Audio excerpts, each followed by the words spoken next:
Après les actions, genre tu vas investir dans d'autres trucs par exemple, tu vois? Genre immo locatif par exemple, c'est un truc qui te chauffe ou pas? Je sais pas, j'ai pas regardé. Parce que j'ai un pote qui en parlait pas mal et de ça. Oh je bah sais c'est pas la trop. peine de regarder, hein, c'est de la merde. Hein. Ah ouais, t'as pas du tout l'immo Ah bah locatif? c'est complètement pourri. Non, non, non. Pourquoi? Non mais c'est surcoté as fuck l'immobilier locatif. Ok, vas-y. Bah en fait c'est pas compliqué. Déjà, faire de l'immobilier quand t'es trop jeune et quand t'as pas les moyens, en général, c'est rarement une bonne idée. Ouais.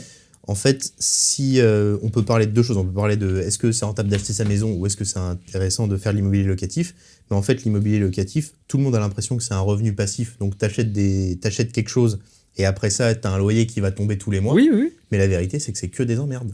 C'est-à-dire qu'en fait, Alors dès attends, que tu... excuse-moi, je te coupe en plein milieu, mais du coup, on est clairement en train de commencer le podcast. Ah, Oui, Et ça bonjour, va commencer enchanté. sur ça le Ouais, podcast? vas-y, Non mais vas-y, on commence comme On ça. enchaîne comme ça? Ouais, Ça me va. ouais. C'est juste que je pensais quand même que commencer par les qualités requises ça aurait été Non, plus vas-y, sympa, vas-y, mais bah. on peut parler Non de mais ça. on va parler des qualités si tu veux, mais d'abord Ouais. expliquons pourquoi D'abord, c'est on de la parle de merde. ça. Ok, alors bonjour à tous, merci de nous rejoindre sur cette vidéo. Désolé pour ce démarrage et en même temps, ça peut être très intéressant. Vas-y. Est-ce que c'est vraiment intéressant d'avoir des problèmes de chiottes, de plomberie, de mecs qui payent pas? Ah ouais, non, c'est relou. Ouais. Et donc en fait, l'idée c'est pas compliqué, c'est que si tu fais de l'investissement locatif, soit tu fais gérer par quelqu'un, mais ça va te coûter de l'argent, donc du coup tu vas t'es pas perdre en vraiment performance. rentable. Ouais. Voilà, c'est ça. Non, tu vas en avoir, mais tu vas perdre en performance. Ouais.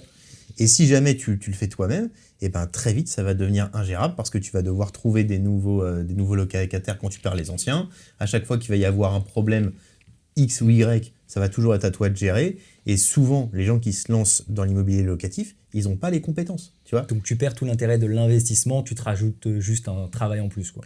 Exactement. Je pense que l'immobilier locatif, ça reste un métier pour les passionnés, Ok. tu vois. Mais c'est du boulot en plus. Donc, ouais, ok. En fait, là, tu es en train de détruire le mythe. Je suis assez d'accord avec toi pour le coup je vais devenir riche grâce à l'immobilier locatif, comme si c'était le truc en plus du CDI qui ne demandait absolument rien, juste acheter une maison, puis ça roule tout seul et je deviens riche, quoi. Complètement surcoté. T'as d'autres trucs sur le côté comme ça dans ta tête, Norcy? Bah, acheter sa maison principale, Ok. c'est complètement surcoté. Alors attention, c'est complètement surcoté pour les gens qui sont dans une démarche d'essayer de réfléchir à comment optimiser et faire travailler leur argent. D'accord. Tu vois, en fait, le problème d'acheter sa maison, c'est que ça part d'un constat qui est pas débile, qui est de dire autant mettre le montant d'un loyer dans un remboursement de crédit plutôt que dans un loyer. Ça tient complètement. Mais en fait, la vérité, c'est que souvent, les gens qui achètent leur maison principale, ils l'achètent super jeune. Et ils l'achètent super jeune en étant hyper enthousiaste, en se disant, tu te rends compte, j'ai acheté ça hyper jeune, donc dans 25 ans, j'aurai encore 45, 50 ans, et je serai plus endetté. Okay, sauf qu'en fait, cette période-là d'endettement, c'est la période où tu vas être le plus actif professionnellement parlant, donc c'est la période où tu vas avoir le plus d'opportunités d'avoir des idées, des investissements et des opportunités pour avoir une performance qui va être bien supérieure au fait de rembourser un crédit. Et en fait, quand tu rembourses ton crédit, bah, tu es coincé. Tu n'as plus de capacité d'emprunt et tu n'as plus envie d'investir et de prendre des risques parce que tu te dis tous les mois, il faut que je rembourse ce putain de crédit. Donc pareil, si vous achetez la maison et parce que vous n'êtes pas du tout intéressé par le fait de faire travailler votre argent, c'est très bien parce que c'est beaucoup plus malin que d'avoir un loyer. Par contre, si vous êtes intéressé à optimiser votre argent et à le faire travailler, acheter sa maison principale, c'est pas une bonne stratégie. Ok. Bon, bah, voilà. Qu'est-ce que tu veux dire de plus? Moi, je suis d'accord. Il y a un super bouquin qu'on parle, c'est Père riche, Père pauvre, du coup, qui je trouve qui parlait vraiment de moi. C'est le bouquin que c'est toi qui me l'avais conseillé, je crois. Tout à fait. Qui aborde vraiment très très bien ça. Donc ça, si vous voulez aller vous renseigner, c'est un super bouquin à lire. Et Robert Kiyosaki, dans ce livre-là, il s'est fait un petit peu d'ailleurs lyncher en disant que l'investissement en immobilier, c'était un passif et pas un actif. Ouais. Il avait donné cette théorie-là que je trouve du coup assez intéressante. Ouais. Et c'est un peu ce que tu dis. Ouais, je suis assez d'accord. Ok. Et tu vois, c'est assez intéressant parce qu'il y a un autre livre qui s'appelle L'investisseur intelligent, qui donne un peu tous les fondamentaux du trading et de l'investissement en bourse, etc. Et eux, dans ce livre-là, qui est hyper connu, qui est un best-seller, ils conseillent d'acheter la maison principale. Et en fait, ce qu'il faut comprendre, c'est que c'était un très bon conseil à l'époque où ça coûtait pas cher de devenir propriétaire. Et en fait, même si aujourd'hui, ça reste un bouquin qui est intéressant, c'est un bouquin qui est très vieux et qui te parle pas de ta réalité actuelle.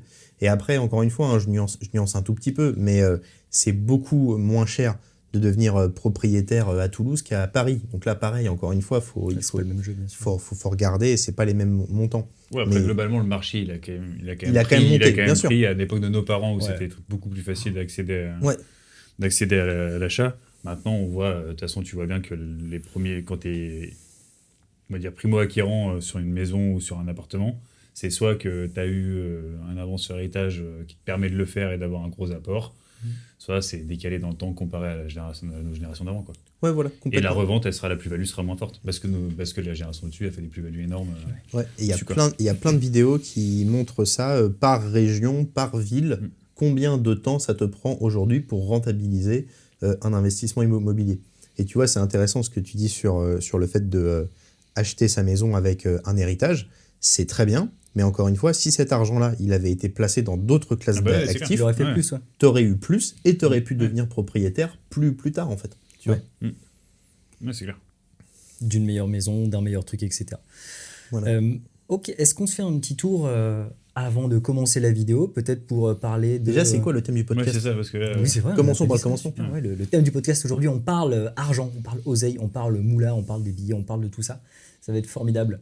Voilà, on parle éducation financière, Ouais, quoi faire de son argent, ouais. si on veut le faire travailler, comment est-ce qu'on peut essayer de le faire, etc. etc. Donc si vous êtes intéressé à faire fructifier votre argent, si vous êtes dans l'idée de devenir riche un jour, si vous êtes voilà, un petit peu dans toutes ces... Ou alors vous êtes simplement en train de vivre votre meilleure vie complètement comme ça, dans un taf tout à fait classique, mais vous dites tiens c'est intéressant, j'aimerais bien au moins savoir quelle est la vie de ces mecs-là.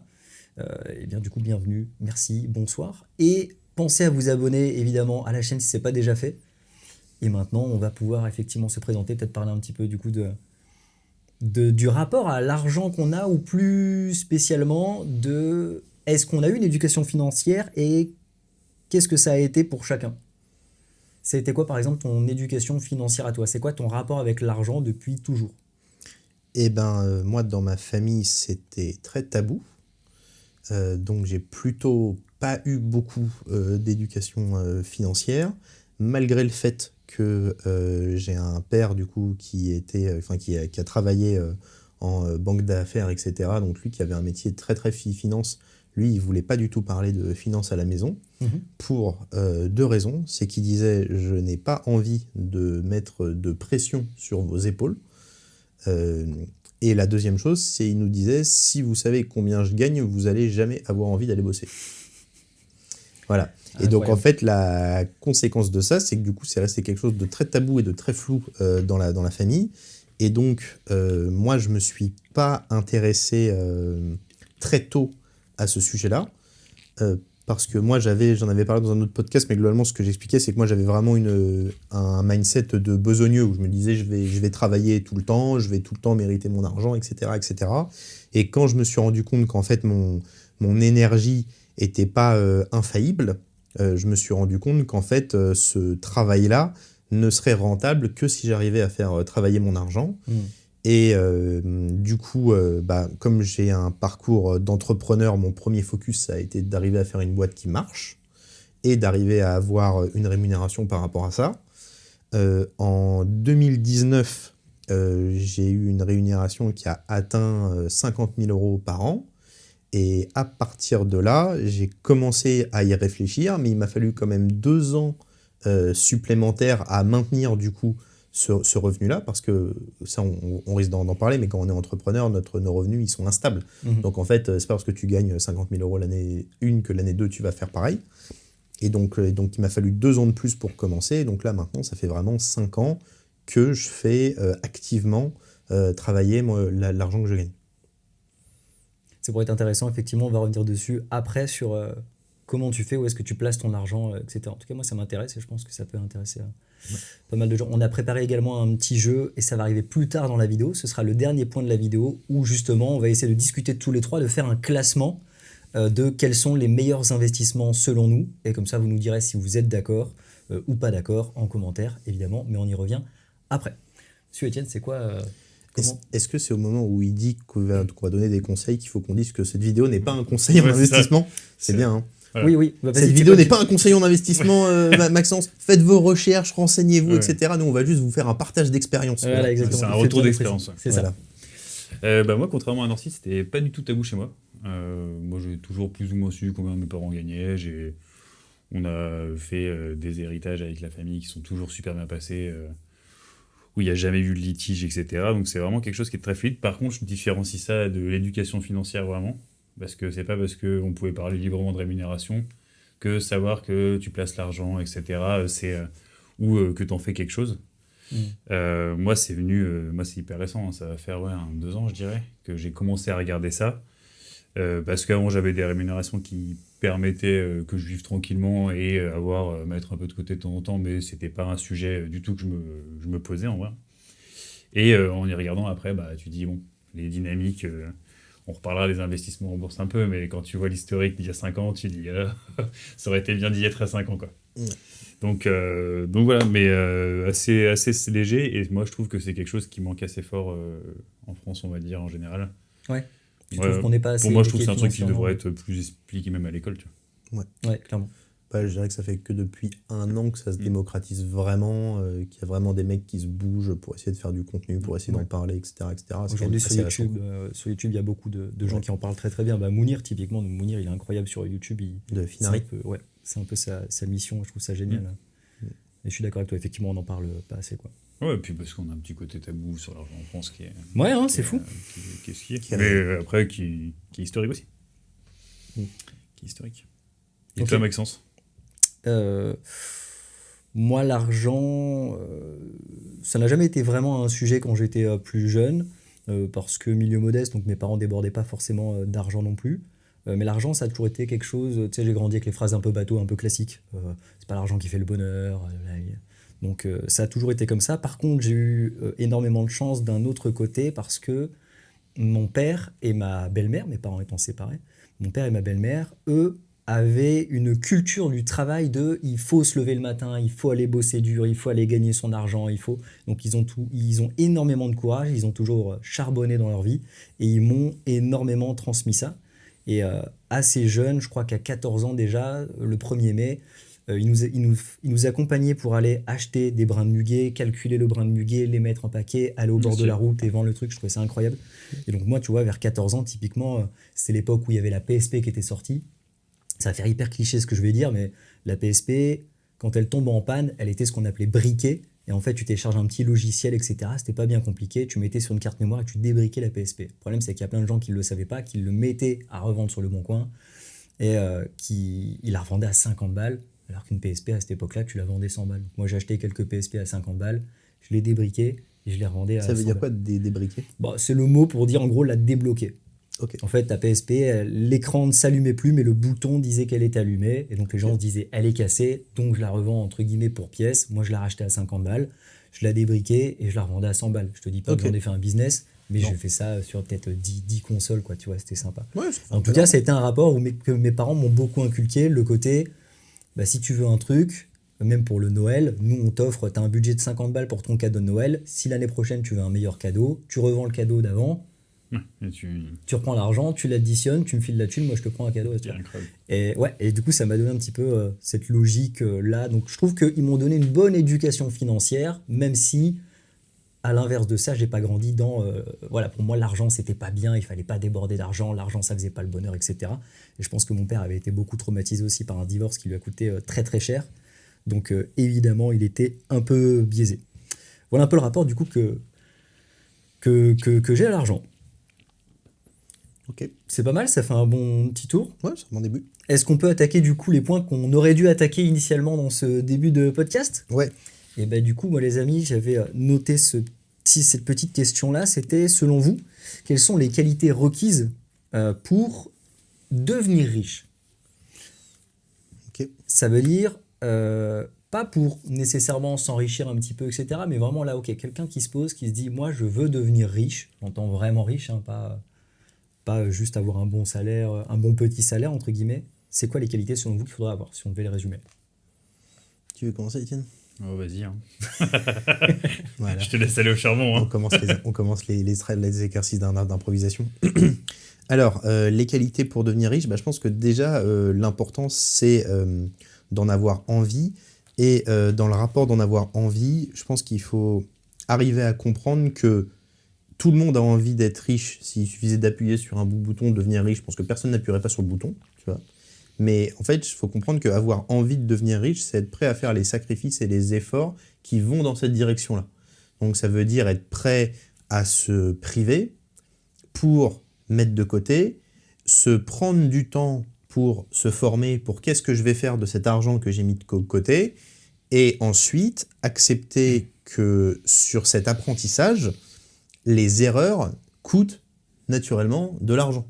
Parce qu'en fait, quand tu investis, tu prends des risques, et naturellement, quand tu prends des risques, tu peux perdre, quoi. Et donc, du coup, faut accepter que parfois, tu vas te faire des conneries qui vont te coûter des centaines, qui plus tard vont te coûter des milliers d'euros.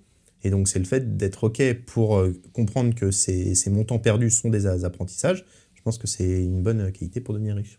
Est-ce que tu penses que tout le monde est conscient de ça? Du fait que justement, il y a des échecs possibles, tu peux perdre beaucoup d'argent, justement, qu'à partir du moment où tu te dis je veux devenir riche, donc je veux gagner de l'argent, en fait, tu es énormément exposé au risque de perdre beaucoup et que ce soit dur, etc.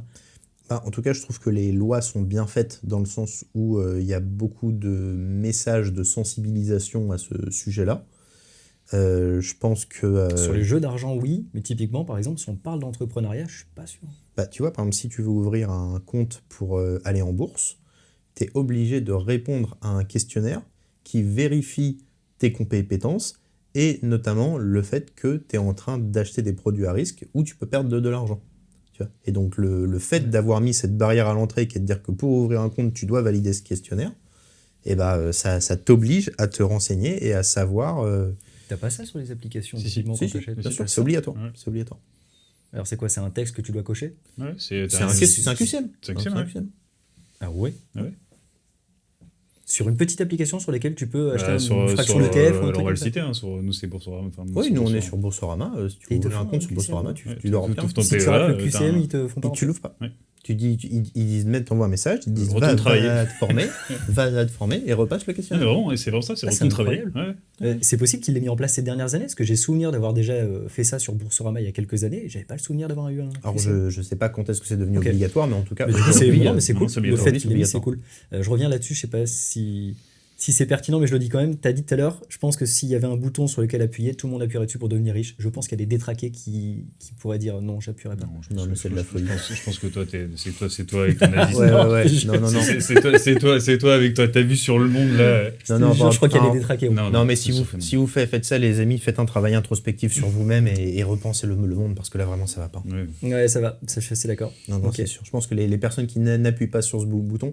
Alors après, tu vois, il y a quand même un truc qui est marrant, tu vois, c'est qu'il y a beaucoup de gens qui deviennent riches du jour au lendemain grâce à des jeux de chance Ouais. qui tombent en dépression. Ouais. Tu vois, ça arrive, c'est hyper récurrent et tout parce que c'est vrai que le rapport à l'argent, c'est quelque chose qui se travaille. Et quand tu gagnes de l'argent, le rapport des autres vis-à-vis de toi change aussi. Okay. Ouais. Donc ça veut dire que je comprends que moralement, le fait de s'enrichir, et particulièrement du jour au lendemain, ça peut être une épreuve mentale forte. Et donc je pourrais comprendre quelqu'un qui dit « j'ai pas envie d'appuyer dessus parce que j'ai peur de ça Mhm. ». Mais la vérité, c'est que je pense que c'est un risque à prendre dans 100% des cas, quoi. Je pense que c'est mieux de tenter le coup, et puis après, si tu deviens triste, bah tant pis, tu vas Tu te redevenir feras pauvre. accompagner, tu te feras bien accompagner. Et vu que t'es voilà, riche. Ouais, tu te feras accompagner, et puis c'est bien, quoi. Et d'ailleurs, moi aussi, est-ce qu'il n'y a pas un petit côté là-dessus où t'as pas du tout le même plaisir quand on te donne ce que tu voulais de manière comme ça aussi facile? Est-ce que pour moi, il y a une vraie corrélation aussi à l'effort que tu mets dedans? Arrête. Non, mais c'est vrai. Lui, demain, il t'arrive, il te dit je te donne 1 million Maxence. Ah, mais non, Tu non, il y diras a une pas différence. ah non, j'ai pas assez travaillé pour ça. Oh là là. Oh mon dieu, je suis Non. trop triste. Non, moi Attention. je veux travailler pour Je dis l'avoir. oui. Non, si je peux pas. Non, je dis non. Mais non, vas-y, je c'est dis bon, oui. c'est- Je dis oui, mais comparé à moi qui me bats de fou par rapport à un je suis million, pas je crois que je prends pas le même plaisir. Je pense que si Moi, je pense que le plaisir, il vient dans le. demain process tu grattes et un le- ticket, t'as 15 millions qui te tombent tout cru. Je suis très heureux. Tu seras, c'est tout quoi. Non, bien sûr. Et je tu suis heureux. prendras, et t'auras peut-être un choc après, le choc de changement de classe, de changement de vie, etc. sera très fort. Ouais. Et c'est pas pour rien qu'il y a des mecs qui gagnent des millions au jeu aussi et qui, 3 ans après, il y a tout qui est parti en fumée. Ouais, tu tout à sais, fait, c'est- ouais. et où parfois t'as des mecs, c'est tout l'opposé. Ils touchent absolument pas l'argent. Mm. Ils continuent leur taf comme si de rien Ouais, n'était. ça, c'est fou, ça. Et ça, moi, je trouve que là, pour le coup, le stoïcisme qu'il faut pour faire ça, tu dis, waouh, Il y a tout ça qui dort à la banque et je refuse d'y toucher. c'est ça, tu vois, gay, mécano, Ouais. il a 15 millions sur son compte. Mais tu penses que t'as gagné 15 millions au jeu et t'as charbonné toute ta vie pour avoir 15 millions, le niveau de bonheur est le même selon toi? Bah, moi, je pense que du coup, si à 60 ans, j'ai 15 millions sur mon compte et là, à 34 ans, je reçois 15 millions tout de suite, bah écoute, j'ai 40 ans pour pouvoir savourer ces 15 millions. Et Non, ça, je suis d'accord. Ouais, Oui, tu non. vois. Non, mais Ça veut pas tu dire vois, que je c'est dirais ça, non. Ça veut pas dire que je dirais C'est non. ça, Oui, c'est Non, oui, mais bien sûr, mais t'as raison. je suis d'accord avec toi. Je pense quand même que le fait de ne pas avoir mérité l'argent et d'avoir un privilège que tu n'aurais pas dû avoir, je pense que oui, ça peut avoir un impact psychologique. Enfin, en tout cas, Ouais. moi, je sais que comme j'ai grandi dans une famille privilégiée, je sais que parfois, ça m'a donné des cas de conscience et ça a pu me faire souffrir de voir mes potes qui n'avaient pas le droit à ce niveau de privilège-là et de voir que moi, j'y avais droit pour aucune raison valable. Tu vois, C'est vachement intéressant. et donc ça je l'ai vécu et je peux comprendre que par rapport au rapport à l'argent, d'avoir, entre guillemets, argent illimité quand t'es peu petit, bon, ce qui n'était pas mon cas parce que moi, mon père, il a quand même il a bien cloisonné, Ouais, c'est ce que j'allais dire, et le sujet. Tel que tu le dis, on a l'impression que tu as grandi dans l'opulence, Non. ton père t'a toujours tout acheté, donc donne la vérité aussi aux gens, c'est Non. pas le cas. Non, du tout. Ouais. c'était pas le cas, mais je veux dire que pour les gens pour qui ça a été le cas, je peux comprendre que ça puisse être, qu'il peut y avoir des cas de conscience là-dessus, quoi. Ouais, c'est clair. Mais ouais, là où Ça, je je suis suis d'accord, là où je peux nuancer, c'est que je suis d'accord que si tu as construit ta fortune, etc., Ouais. la fierté que tu as au même âge, tu vois, à l'arrivée, je suis d'accord qu'elle est plus grande, tu vois, forcément, tu vois. Ouais, tu vois. Mais c'est parce que après c'est la différence entre le bouton magique et travailler, tu vois. Ouais. Et c'est ça. Après, sur les qualités, moi, je pense que je rajouterais de la patience. Enfin, c'est travail, patience aussi beaucoup, je trouve, au-delà avec le goût du risque.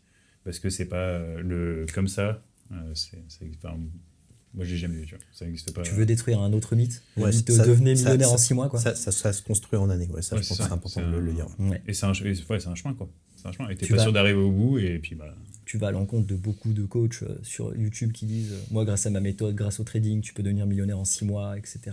Bah, du coup, moi, je leur souhaite, hein. Je leur souhaite. moi aussi, Si bon, si je c'est pense. vrai, tant mieux pour eux, tu vois. Ouais. Enfin, mais moi, en tout cas, mon expérience, c'est que c'est pas fait.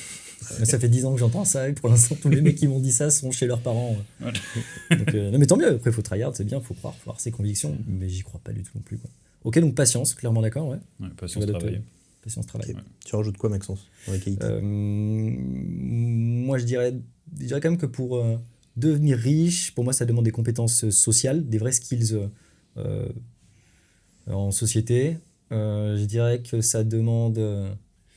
Alors, vas-y, détaille. C'est quoi les compétences sociales qui, tu penses, t'aident à devenir riche?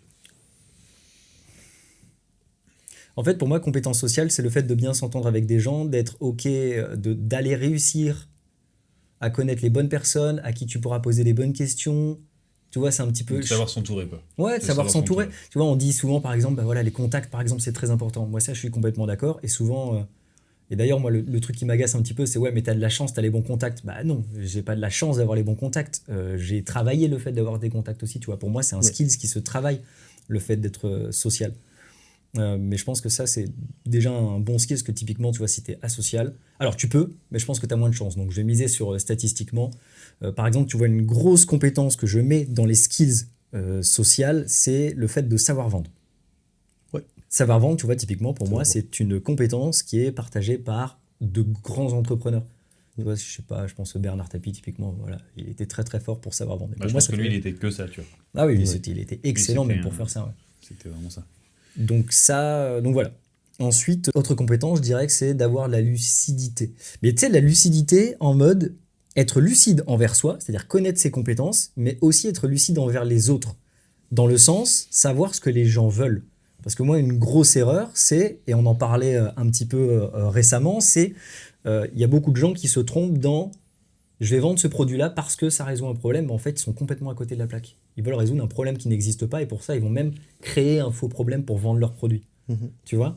Et je pense que c'est hyper important d'être lucide, sur soi, donc vraiment, objectivement, quelles sont mes compétences ? Est-ce que je suis vraiment compétent là-dedans, ou est-ce que je suis en train de m'inventer une vie ?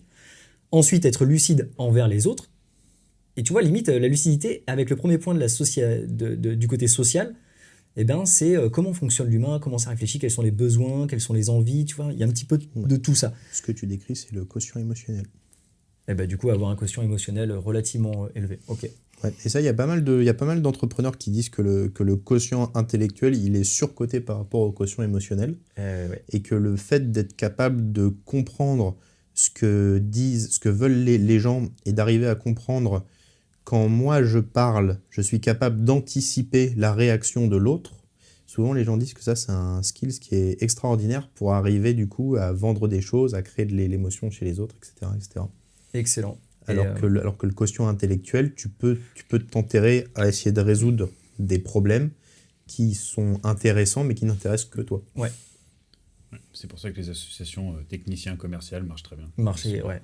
Très très bien, c'est clair. Ouais, c'est ça. Et, petite parenthèse, du coup, selon vous, est-ce que l'intelligence a un rapport, une corrélation directe avec le fait de devenir riche ou pas? On parle de QI ici, pas de... Non, je pense pas. Ok, bon, pour le coup, on est d'accord, donc fin du débat, merci. Non, mais Quotient on peut intellectuel, peut-être expliquer pourquoi. Moi, je pense que Ouais. le problème des gens intelligents, c'est souvent le manque d'exécution. Et en fait, quand tu réfléchis trop, tu n'agis pas assez. Et souvent, le fait de réussir, c'est d'arriver à tester suffisamment de choses en un temps assez court pour arriver à trouver ce qui marche. Et donc, en fait, c'est beaucoup mieux d'avoir un mec qui essaye 10 trucs différents qu'un mec qui réfléchit à 10 trucs différents. Parce que quand tu réfléchis, tu es juste connecté avec toi-même. Ouais. Et en fait, c'est le fait de confronter tes intuitions et tes idées aux autres qui fait que tu vas trouver ce qui marche ou pas. Oui, donc en fait, tu viens de rajouter une superbe qualité requise, c'est le passage à l'action, quoi, vraiment. Comme disait tout à l'heure Étienne, c'est boss. Le travail et la patience. Ouais. Mais après, tu vois, je sais pas, est-ce qu'on considère qu'un mec qui a réussi à trouver un CDI, il est passé à l'action, tu vois? Bah, techniquement, oui, mais après, là, on parle de devenir riche, je suis pas sûr que... Ouais. Ça dépend du CDI. Ça dépend du CDI. On va en parler Oui, tout à l'heure, oui, tout à c'est l'heure, vrai, tu vois. c'est vrai, c'est On va clair. en parler. Sujet intéressant. Ok, est-ce qu'on a fait le tour des qualités? Bah, après, on peut dire plein de choses aussi. Résilience, tu vois, tu disais patience, résilience, je trouve que ça passe bien aussi. Est-ce que vous voyez autre chose pour terminer ce chapitre-là?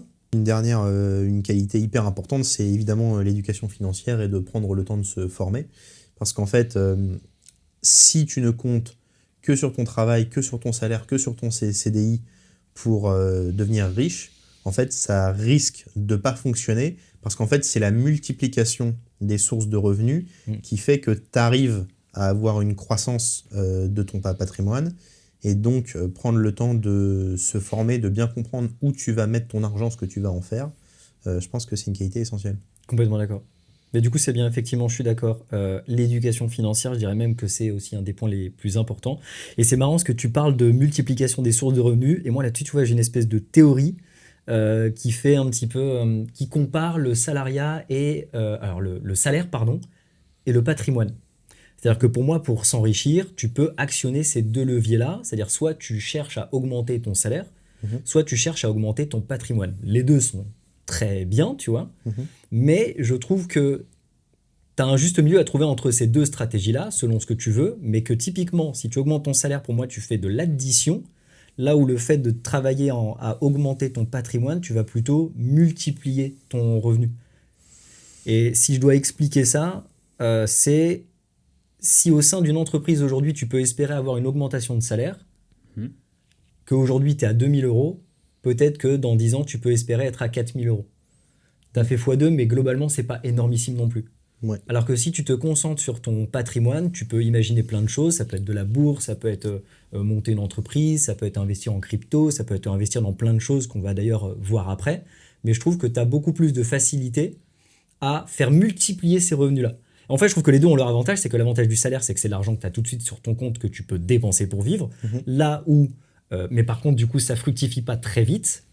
Par contre, le patrimoine, c'est de l'argent qui va fructifier beaucoup plus rapidement que le salaire. Par contre, le point négatif, c'est que c'est pas de l'argent que tu peux dépenser maintenant pour vivre. Bah moi, je pense que ça dépend de ce que tu fais de ton patrimoine, en fait. C'est clair. Enfin, parce que si ton patrimoine, c'est acheter ta maison principale, Oui, tu on en revient. vas galérer très longtemps pour que ta maison principale elle fasse x2, mon pote. Ouais, ça c'est clair.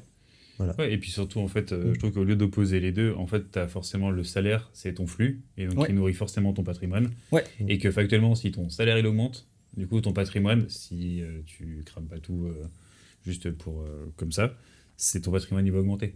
Donc en fait, je trouve que tu n'as pas deux stratégies distinctes entre les deux. C'est Non. toujours une utilisation de ce que tu fais, Ouais. de ton salaire, et en fait, en tout cas, de ton revenu en général, et que tu arrives à générer du flux, tu pourras augmenter tu pourras avoir du patrimoine. et avoir du patrimoine qui est actif. Et ça deviendra du capital, en fait, plus que du patrimoine. J'ai pas opposé les deux, j'ai pas dit que c'était deux stratégies. Mais si tu disais que tu avais deux stratégies. Non, pas de stratégie, j'ai dit ça. Non, pour Ouais, moi non, c'était de Étienne dire il y a a raison, deux toi, t'as leviers. On en revient là. Ok, Voilà. alors si j'ai dit ça, effectivement, t'as raison, je rectifie, parce que du coup, je suis assez d'accord avec toi. C'est pas de stratégie, il n'y a pas d'opposition pour moi entre les deux. C'est plutôt, t'as deux leviers. C'est soit tu fais augmenter ton salaire, soit tu fais augmenter ton patrimoine, et tu mets une nuance de stratégie entre les deux. T'as Mais, toujours un mais point justement, d'équilibre. ce que tu dis, c'est soit l'un, soit l'autre. Mais en fait, Non, c'est pas non, soit non, l'un, non, soit tu l'autre. fais les deux en même temps. C'est l'un et l'autre qui fait. Oui, voilà, Oui, c'est c'est ça. ça. Du coup, tu viens de dire que tu as deux leviers, tu en actives l'un ou l'autre. Ouais, c'est mais ça. c'est pas sur l'un, sur l'autre. Ok, non, c'est une nuance entre les deux. C'est-à-dire que pour moi, par contre, alors pour moi, tu Oui, peux qu'il y pas a un faire équilibre. augmenter les deux d'un seul coup. C'est forcément transvasant. Oui, parce que en fait, c'est même pas transversal, d'ailleurs, c'est ton. C'est ton flux qui ton vient flux qui nourrir nourrit ton patrimoine. Ouais. Donc Oui. ça va que dans un sens. Parce qu'en fait, si ton patrimoine il est là, mais que tu as besoin effectivement de mettre de l'argent dans ton patrimoine, que ton salaire il est là, bah, tu vas devoir investir de ton salaire pour le mettre dans ton patrimoine, pour le faire augmenter derrière, tu vois. Oui, mais ah, du ouais. coup, c'est toujours salaire patrimoine et jamais dans le temps. Non, ça c'est pas vrai, Étienne, parce que Non. ton patrimoine, il peut aussi te rapporter de l'argent Bien qui sûr. vient nourrir, qui vient augmenter ton flux. Par exemple, Non, mais si dans ton alors- patrimoine, tu as une entreprise qui te donne du dividende tous les ans, et bah ce dividende qui fait partie du flux de ce que tu gagnes alors, tous les ans. Je vais nuancer. C'est que Précisons. ton salaire, c'est toujours ton salaire qui va vers ton patrimoine, Ouais. qui te permet de faire grossir ton patrimoine. Mhm. Les revenus que ton patrimoine va générer vont souvent, à moyen long terme, vont rarement te faire vont être équivalents à ton salaire, pardon. Mhm. Et vont continuer généralement à faire grossir ton patrimoine. Souvent, ça te fait juste une ligne de revenus en plus dans ton patrimoine jusqu'à que ton patrimoine soit suffisamment gros Pour dégager une pour ligne de dégager revenu. vraiment une ligne de salaire, tu vois. Ouais. Moi, la façon dont j'aime bien voir ça, c'est de voir ça en flux et en stock. Ouais. Et en fait, le flux, c'est ta capacité à générer de l'argent. Et ton stock, c'est l'argent que tu as de disponible. Mhm. Et en fait, je pense que quand tu réfléchis à vouloir bien gagner ta vie et avoir un patrimoine, je pense que la première priorité, c'est de travailler ton flux. Oui. Si tant que ton flux est faible, tu ne pourras pas jouer à des jeux de patrimoine qui sont intéressants. Et en fait, pourquoi est-ce que je parle de jeux ? C'est parce qu'en fait, je pense que quand on veut commencer à investir son argent, il faut réfléchir à deux choses. C'est sur quel sujet tu as de la curiosité. Parce qu'en fait, le fait d'avoir de la curiosité, ça va être facilitant pour ton apprentissage et tu as besoin de te former en éducation financière. Et la deuxième chose, c'est qu'en fait, les différentes classes d'actifs ne coûtent pas le même argent. Et donc, du coup, c'est très important, si tu veux devenir un bon joueur, de jouer à des jeux auxquels tu as les moyens de jouer. Tu vois ? Et c'est pour ça que, encore une fois, tu vois, l'investissement locatif, quand tu as très peu de flux, c'est souvent une très mauvaise stratégie parce que tu vas faire très peu d'acquisitions et donc tu vas avoir très peu d'opportunités de te former. Alors que si tu commences ton parcours d'investisseur sur des choses qui coûtent très peu cher, eh ben, tu vas avoir la possibilité de faire beaucoup de tests, de faire des erreurs et donc des apprentissages et ainsi de te former une compétence qui, à terme, pourra alimenter ton flux. Parce qu'en fait, en apprenant des choses sur comment t'investis, tu progresses en compétences et ces compétences peuvent, à terme, te faire progresser au niveau de ton flux. Ouais, j'aime bien cette théorie, je la partage un peu. Moi, je considère que tu as trois étapes, en gros, et que pour moi, tu dois respecter l'ordre des étapes, même si avant que tu me relèves, je vais te dire que ces étapes sont des vases communicants et que c'est pas une par une, mais que tu travailles sur les trois. Mais pour moi, tu es obligé de commencer par la première avant de commencer à attaquer la deuxième. Et ensuite la troisième. Pour moi, la première étape, c'est essayer de développer ce que j'appelle en gros le patrimoine humain, c'est-à-dire en gros tes compétences. Toi, tu investis sur toi. Tu sais, on entend souvent il faut investir sur soi, sur ses connaissances, etc. Pour moi, ça, c'est la première étape. La deuxième étape, c'est d'investir du coup sur du patrimoine financier.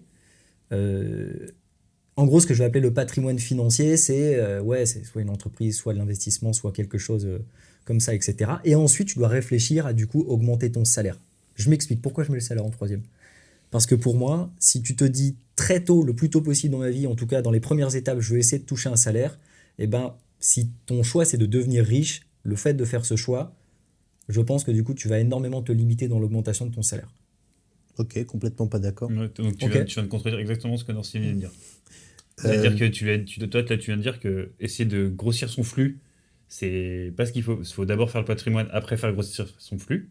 Oui, Nancy vient de te d'accord, dire ok, que je vois. pour faire grossir son flux, pour pouvoir investir et faire grossir son patrimoine et faire des erreurs pour apprendre. Non, mais aussi, je pense qu'il y a une nuance peut-être qui peut être intéressante, Maxence, c'est quand tu disais, tu as un salaire de 2 000 € dans ta boîte, et si tu prends une petite augmentation tous les ans, tu vas passer à 4 000 €. Tu vois. Ouais. Et bien ça, tu vois, typiquement, je pense que rester trop longtemps dans la même boîte, c'est rarement une bonne stratégie pour augmenter ton salaire. Ok, En fait, soit tu es à un poste stratégique et en fait, ton salaire va évoluer avec le fait que tu sois indispensable et avec la bonne santé de l'entreprise dans laquelle tu es. Ouais. Et dans ce cas, tu as plutôt intérêt à avoir de la chance d'être dans la bonne entreprise, d'avoir la bonne relation, d'être à un poste où tu es très important et où les gens veulent te garder, etc. Et là, dans ce cas, tu vas pouvoir valoriser ton salaire, etc. Mais souvent, la stratégie la plus efficace pour progresser en salaire, c'est de faire des boîtes, de passer de boîte en boîte et de te faire des débauchés. Parce qu'en fait, quand tu arrives à valoriser ta compétence et qu'une entreprise concurrente veut voler cette compétence à son concurrent, la débauche, ça passe toujours par une augmentation de sa salaire. Ouais. Et moi, en fait, Avec ça, ouais. voilà. Et moi, j'ai des potes qui, sortis des écoles, ont appliqué cette stratégie très vite et se sont retrouvés beaucoup plus rapidement que moi à avoir des salaires hyper importants, alors que moi, j'étais en train de galérer avec ma petite boîte à pouvoir me payer moins d'un SMIC, etc., alors qu'on avait le même diplôme. Ouais, c'est fini maintenant, Ouais, les 40 ans de carrière dans une boîte, c'est complètement fini. C'est rare, quoi. Bah ça, ouais, c'est rare. Maintenant, c'était la génération d'avant, quoi. Enfin, vraiment, pour le coup. Ouais, pour le coup, tu m'as convaincu. Ou alors, c'est peut-être pas ce salaire, mais peut-être plutôt du coup la trésorerie, ou en tout cas le fait de se dire, tiens, je vais gagner. En tout cas, pour moi, plus longtemps tu acceptes de ne pas augmenter ton flux, mais plutôt ton patrimoine, du coup, et ben plus ton flux à la fin il sera élevé. Mais peut-être que c'est un truc qui s'applique que dans le monde entrepreneurial. Tu vois. En fait, non, j'aime bien ce que tu dis parce que moi, c'est quand même un conseil que je donne beaucoup aux étudiants, qui est de ne pas optimiser le flux trop vite, mais pour revenir sur le premier point que tu disais, qui était d'abord, il faut investir en soi. Et c'est-à-dire qu'en fait, moi, je pense que quand tu sors d'école, je pense vraiment qu'on n'en a rien à foutre du montant de ton premier salaire. Ça va juste être là pour faire plaisir à tes parents et faire plaisir à ton ego. Ça va faire débat. Hein. C'est s'il y a des étudiants qui nous regardent, qui sortent de l'école et qui disent ils acceptent pas de me payer 4 000 € par mois, c'est voilà. Ce que je vaux. Et bah regardez, je regarde droit dans les yeux. Si, quand vous sortez d'école, vous optimisez votre salaire, vous êtes peut-être en train de faire l'une des plus grosses conneries de gestion d'argent que j'ai jamais vues. Pourquoi ? Parce qu'en fait, si vous prenez un gros salaire sur un métier de merde, vous n'allez pas progresser. Alors que si vous acceptez un salaire plus bas avec une mission intéressante, vous allez continuer à investir sur vous, vous allez continuer à progresser, et cette progression, vous allez pouvoir la valoriser. Parce qu'en fait, au début, on a du mal à faire confiance à un junior. Quand vous commencez à avoir un gros CV parce que vous avez fait des choses en tant que junior, c'est à ce moment-là que vous allez pouvoir être valorisé. Complètement d'accord. Complètement d'accord. De toute façon, c'est assez simple. Hein. Le profil des gens qui sortent de grandes études et qui te disent ouais, mais de toute façon, moi, j'ai pas encore accepté de travail, ça fait 2 ans que je suis au chômage, c'est parce qu'en fait, les boîtes, elles payent pas. Bonne chance pour retrouver du travail aujourd'hui. Ouais, c'est clair, parce qu'après, quand tu as un trou sur le CV, mon pote, c'est terminé. Qu'est-ce que vous avez fait pendant 2 ans après avoir quitté votre diplôme ? Chercher du travail. On en connaît. Super. On a parlé plein de choses. Est-ce que vous voyez d'autres choses un petit peu justement pour étayer ce point sur l'éducation financière ? Eh ben, je pense que ce qui est bien quand on veut faire ça, c'est d'abord d'apprendre à épargner. Et donc ça, en général, les étudiants qui ont fait un prêt pour leurs études, ils ont un gros avantage par rapport aux autres, parce qu'en fait, ils ont eu l'habitude qu'une partie de leur rémunération aille dans le remboursement de quelque chose. Et donc je pense qu'il faut, au moment où vous avez fini de rembourser votre prêt étudiant, il faut complètement arriver à garder cette habitude de mettre de l'argent de côté, parce que c'est en ayant de l'argent de côté que vous allez pouvoir jouer à vos premiers jeux d'investisseurs. Et donc du coup, une fois que vous avez cette habitude-là d'avoir de l'économie, commencez par vous faire un matelas de sécurité, parce qu'en fait, moi, quand j'ai commencé à me former à ça, quelque chose auquel j'avais du mal à me projeter, c'est à quel point est-ce que le fait de commencer à investir va t'impacter mentalement ou pas.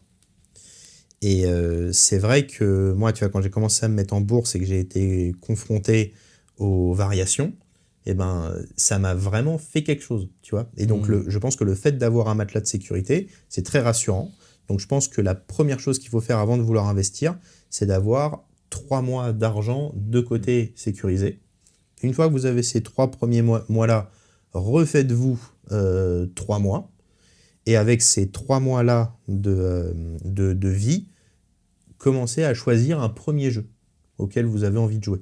Donc ça peut être la bourse, ça peut être l'investissement dans des objets de valeur qui peuvent prendre de la valeur, etc. Enfin bref, prenez vraiment ce qui vous fait plaisir. Essayez de passer du temps là-dessus. Et une fois que vous avez passé assez de temps et que vous vous sentez suffisamment à l'aise, commencez à mettre vos premiers euros. Et surtout, n'essayez de ne pas trop repousser le moment où vous allez commencer à vous confronter au réel. Parce que souvent, c'est le fait de passer du temps sur un marché qui fait qu'on est rentable, plus que d'essayer d'arriver au bon moment. Il n'y a pas de bon moment pour aller en crypto, parce que à terme, si tu t'es formé et si tu crois fortement à la crypto, tu vas penser que dans 10-15 ans, ça vaudra plus que ce que tu as aujourd'hui. Et c'est pareil pour la bourse, c'est pareil pour les cartes Pokémon, etc. etc. quoi. Voilà. Ok. Enfin, en tout cas, voilà. Moi, c'est ce que j'ai fait. Moi, quand j'ai voulu me former, j'ai d'abord commencé un sujet qui me faisait plaisir. Ce qui me faisait plaisir, c'était les cartes Pokémon. Je me suis formé pendant 6 mois.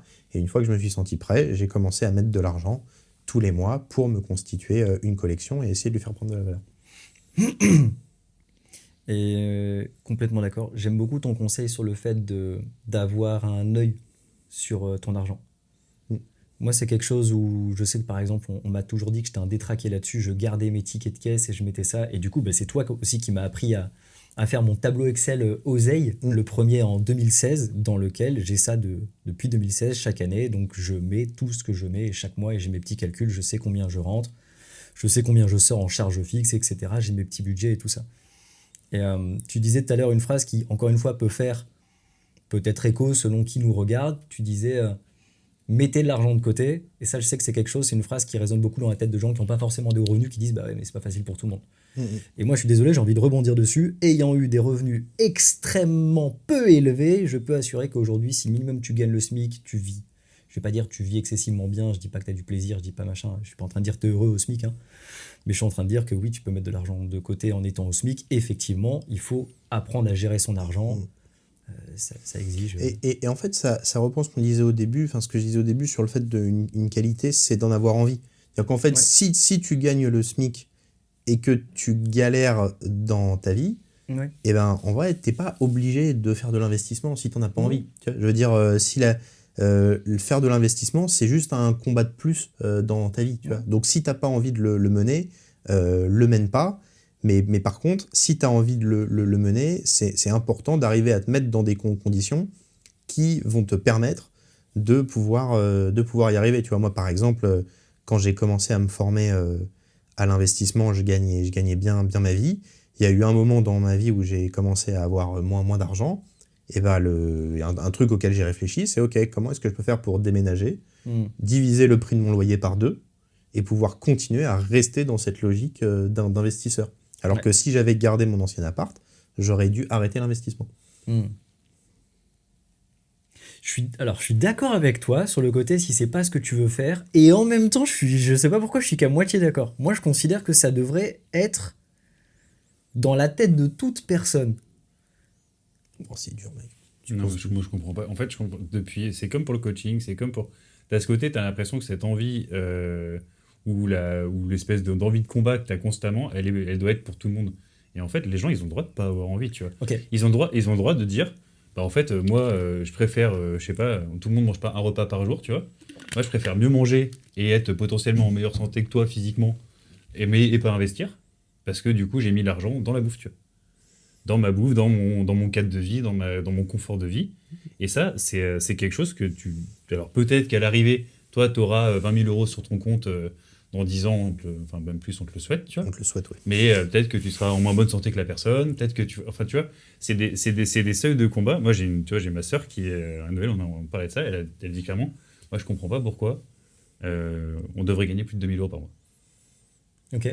Et vraiment, elle et son mari étaient d'accord, ils gagnent tous les deux à peu près ça. Ils n'ont pas besoin de plus, ils ont 3 enfants, et eux, ils ont un niveau de vie et une façon de vivre qui correspond à leur revenu. Et ils n'ont pas envie de ça. Ouais. Et en fait, tu vois, toi, t'as envie de cette guerre, t'as envie de ce combat-là, Mais il y a beaucoup de gens qui en ont absolument rien à foutre et qui en ont absolument pas besoin dans leur vie. Ok. Et c'est pas du tout une obligation. C'est pas une obligation de vouloir gagner beaucoup d'argent. C'est pas une obligation de devenir riche. C'est pas une obligation de vouloir s'élever au niveau, je parle en classe sociale. Mhm. Il y a peut-être des gens qui s'élèvent de façon intellectuelle et qui sont très heureux comme ça et qui gagnent pas d'argent. Ça, je suis complètement d'accord. Je finis ma phrase. Quelqu'un qui a pour ambition au moins d'avoir des enfants, pour moi, c'est obligatoire. Bah non, moi je te dis que non. Eh ben, Sinon je suis 99% des gens qui gagnent pas beaucoup, qui gagnent le SMIC ou qui sont à peine au SMIC, qui ont des enfants, du coup sont des irresponsables. Bah non, Eh ben, en vrai, moi, je le vois un peu comme ça. Et je suis forcément biaisé par le fait que moi, dans mon enfance, mes parents ont justement pas fait ça. Et du coup, j'en ai chié un max. Et du coup, ça me fait chier pour les gosses qui ont des parents qui disent bah, l'argent, c'est pas important. Et finalement, bah, le gosse, il patine un truc qu'il a pas demandé. bah, ils disent pas forcément que l'argent c'est pas important. C'est peut-être que aussi tu dis il y a un niveau de vie une façon de vie qui correspond à un revenu. Ouais. Et ça permet quand même d'avoir des enfants, tu vois. Sinon, il n'y a pas d'enfants sur Terre. Hein. Il y a beaucoup de gens qui... Non, mais bien sûr, mais ça, on est complètement d'accord. Mais je veux dire, en fait, tout peut se passer. C'est-à-dire que demain, effectivement, tu te dis, bah, moi, j'ai pas besoin de beaucoup d'argent, j'ai pas besoin de trucs, je mets pas de matelas de sécurité, etc. Tu vois. Demain, il se passe un truc. En fait, là, c'est plus toi tout seul qui dépend de ce truc-là, tu vois. Ah bah oui, T'as des gosses aussi qui sont dans l'équation. bien sûr. Et du coup, ils arrêtent de bouffer. Bah, c'est ton niveau de vie. C'est ton choix, c'est ta C'est responsabilité. ta responsabilité. Ouais. Tes enfants, Ouais, mais ta c'est pas le responsabilité. choix. D'accord, mais c'est pas le choix de l'enfant. Oui. Oui, mais ça, Ah bah, ça bien sûr. bah si, en fait, de toute façon, tant que t'es enfant, t'es sous la responsabilité de tes parents. Oui, Et mais c'est- le gamin, il a rien demandé et juste Oui, il bouffe. mais ça, plus. c'est le gamin, il a pas au chapitre. C'est la décision de tes parents. Ça, t'émets un jugement sur les personnes qui sont dans ce cas-là. Mais ça, c'est parce que c'est ton passif, c'est ta vision, etc. Mais c'est pas une obligation. C'est pas un truc qui est. Ouais, moi, je T'as le pense droit pas. d'être Si- dans la merde, Si, t'as le droit si d'être dans tu la veux merde. des enfants, pour moi, tu dois te sécuriser financièrement. T'as le droit de penser que c'est des Mais c'est complètement irresponsables. personnel. Oui, t'as le droit de Ça, penser que c'est des bien sûr, irresponsables, ouais. mais c'est leur responsabilité. C'est la responsabilité. C'est pas une obligation. Ouais, mais du coup, Ouais. moi, je trouve ça. Ouais, mais ok. Alors, je suis d'accord, mais du coup, là, ça veut dire que ton constat, c'est de te dire, bah, mais c'est pas notre problème. Malheureusement pour l'enfant, bah, c'est Ah bah la moi, faute alors des moi, parents. je pense fondamentalement que si l'enfant est pas responsable, les parents sont responsables de l'enfant. Si les parents ont le droit d'avoir les hommes, sinon c'est dire qu'attends, on va dire différemment. Est-ce que du coup, il faudrait un minimum de revenus pour avoir le droit de faire des enfants? Est-ce qu'il faut avoir un permis pour avoir des enfants? Putain, mais. Bah non, mais c'est ça. En fait, c'est Non, ça mais que t'as tu dis. raison, mais c'est ça que tu trash, dis. mais limite. Bah non, moi je pense pas. Mais donc toi, tu serais d'accord avec ça? Tu Mm, penses que je ça sais serait pas, mieux j'ai pas de dire réfléchi. Non, faut j'ai un pas- revenu j'ai minimum pas pour un réfléchi. Du coup, le fait de s'élever d'une classe sociale, ça n'existe pas.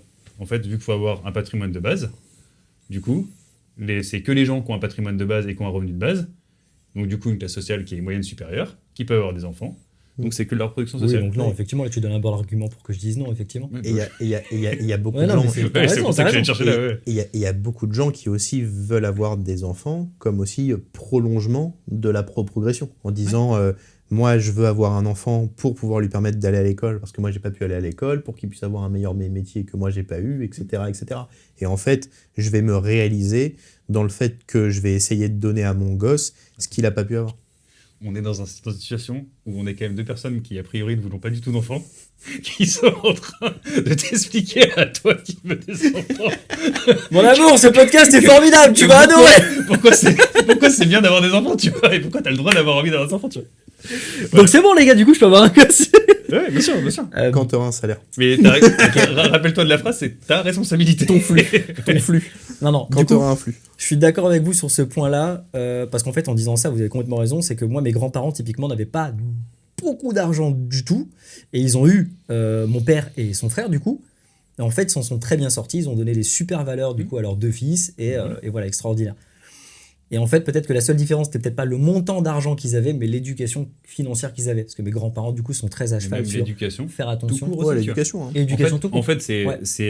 Bah, c'est- du coup, s'il devait y avoir un permis, ce serait pas sur le montant que t'as, oui, mais sur du coup, la gestion de t'as ton argent. T'as quoi. des gosses de riches et des connards. T'as des, Ah, mais ça, on est complètement ouais, d'accord. des bien sûr. qui ont de l'éducation de Ouais. merde. Et en fait, l'argent influe pas sur le niveau d'éducation que tu vas donner. Ouais, ça, je suis d'accord. Ça influe sur la facilité de la Ah, vie quotidienne et de la vie, Ouais. et de la vie même et de l'accès à certains centres d'éducation plus prestigieux, etc. C'est plus facile quand t'as de l'argent. Oui, donc, alors, du coup, m'avait convaincu sur un truc, donc je vais reformuler ma phrase avec ces nouvelles données-là. Je dirais pas que c'est obligatoire de s'enrichir, en tout cas, quand tu veux des enfants, mais que pour moi, ça devrait être obligatoire, au moins, de se développer, de se donner une éducation financière, quoi. Je pense que ta responsabilité, c'est de les éduquer, Ouais, et ta point. responsabilité, c'est d'être responsable. Voilà, c'est Ouais, tout. c'est- Oui, mais justement, la responsabilité aujourd'hui, pour beaucoup de gens, il n'y a pas cette notion de ça. Ouais, le père d'Emilio est d'accord. Le père d'Emilio, si tu nous regardes, big up à toi. Ferme Père- ta gueule, le père d'Emilio. Ferme ta gueule, le père d'Emilio. Tu disais un truc très intéressant tout à l'heure sur lequel j'aimerais bien qu'on revienne. Il va finir par sortir des. Comme d'habitude. Ah oui, là, c'est là, vrai. là, tu vois, Ok, le c'est mois intéressant. était Le mec a hyper plongé. condescendant, Ouais, tu vois. ça, je suis Genre, en un train mec, t'as regardé comme ça, il dit.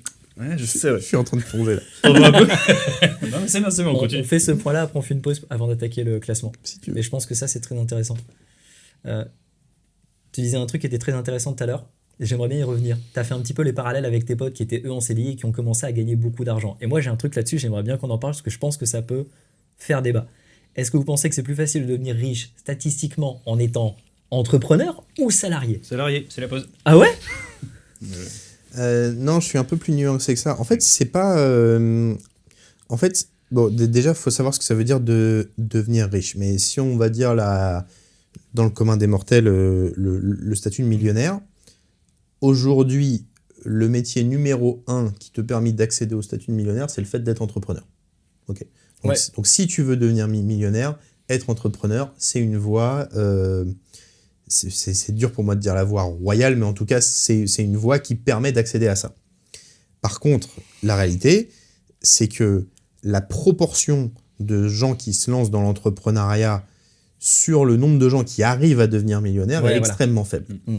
Et donc, en fait, la vérité, c'est qu'il y a beaucoup d'entrepreneurs qui sont des freelances, qui sont des patrons de PME, qui deviennent esclaves de leur travail, entre guillemets, même si tu peux avoir de la passion, tu peux être content, etc., et qui n'accèdent jamais au fait de devenir millionnaire. En revanche, lorsque tu es salarié, il y a quelque chose qui va être beaucoup plus rassurant, c'est le fait que le montant du salaire que tu as à la fin du mois, tu le connais, tu peux travailler dessus, tu peux le négocier, etc., etc., et surtout, quand tes horaires de travail sont finis, tu n'as plus besoin de penser au job. Donc ça veut dire que tu as tout le loisir de te former à l'investissement, alors que quand tu es entrepreneur, tu penses à ta boîte H24, tu mets toute ton énergie sur le fait que ta boîte fonctionne, et du coup, et en plus, souvent, tu n'as pas les ronds pour investir à côté. Donc en fait, c'est beaucoup plus long, tu vois. J'ai un pote, il a 10 ans de moins que moi, et on a commencé l'investissement en même temps. Donc, si tu prends la règle des intérêts composés, ça veut dire que lui, il va avoir un résultat bien supérieur au mien. Oui. Et comment ça se fait qu'il a pu commencer à investir aussitôt? C'est parce que lui, c'est un salarié qui a son taf, qui a un bon revenu. Il s'arrête le soir, il n'a plus besoin de penser à autre chose que il n'a plus besoin de réfléchir à son travail.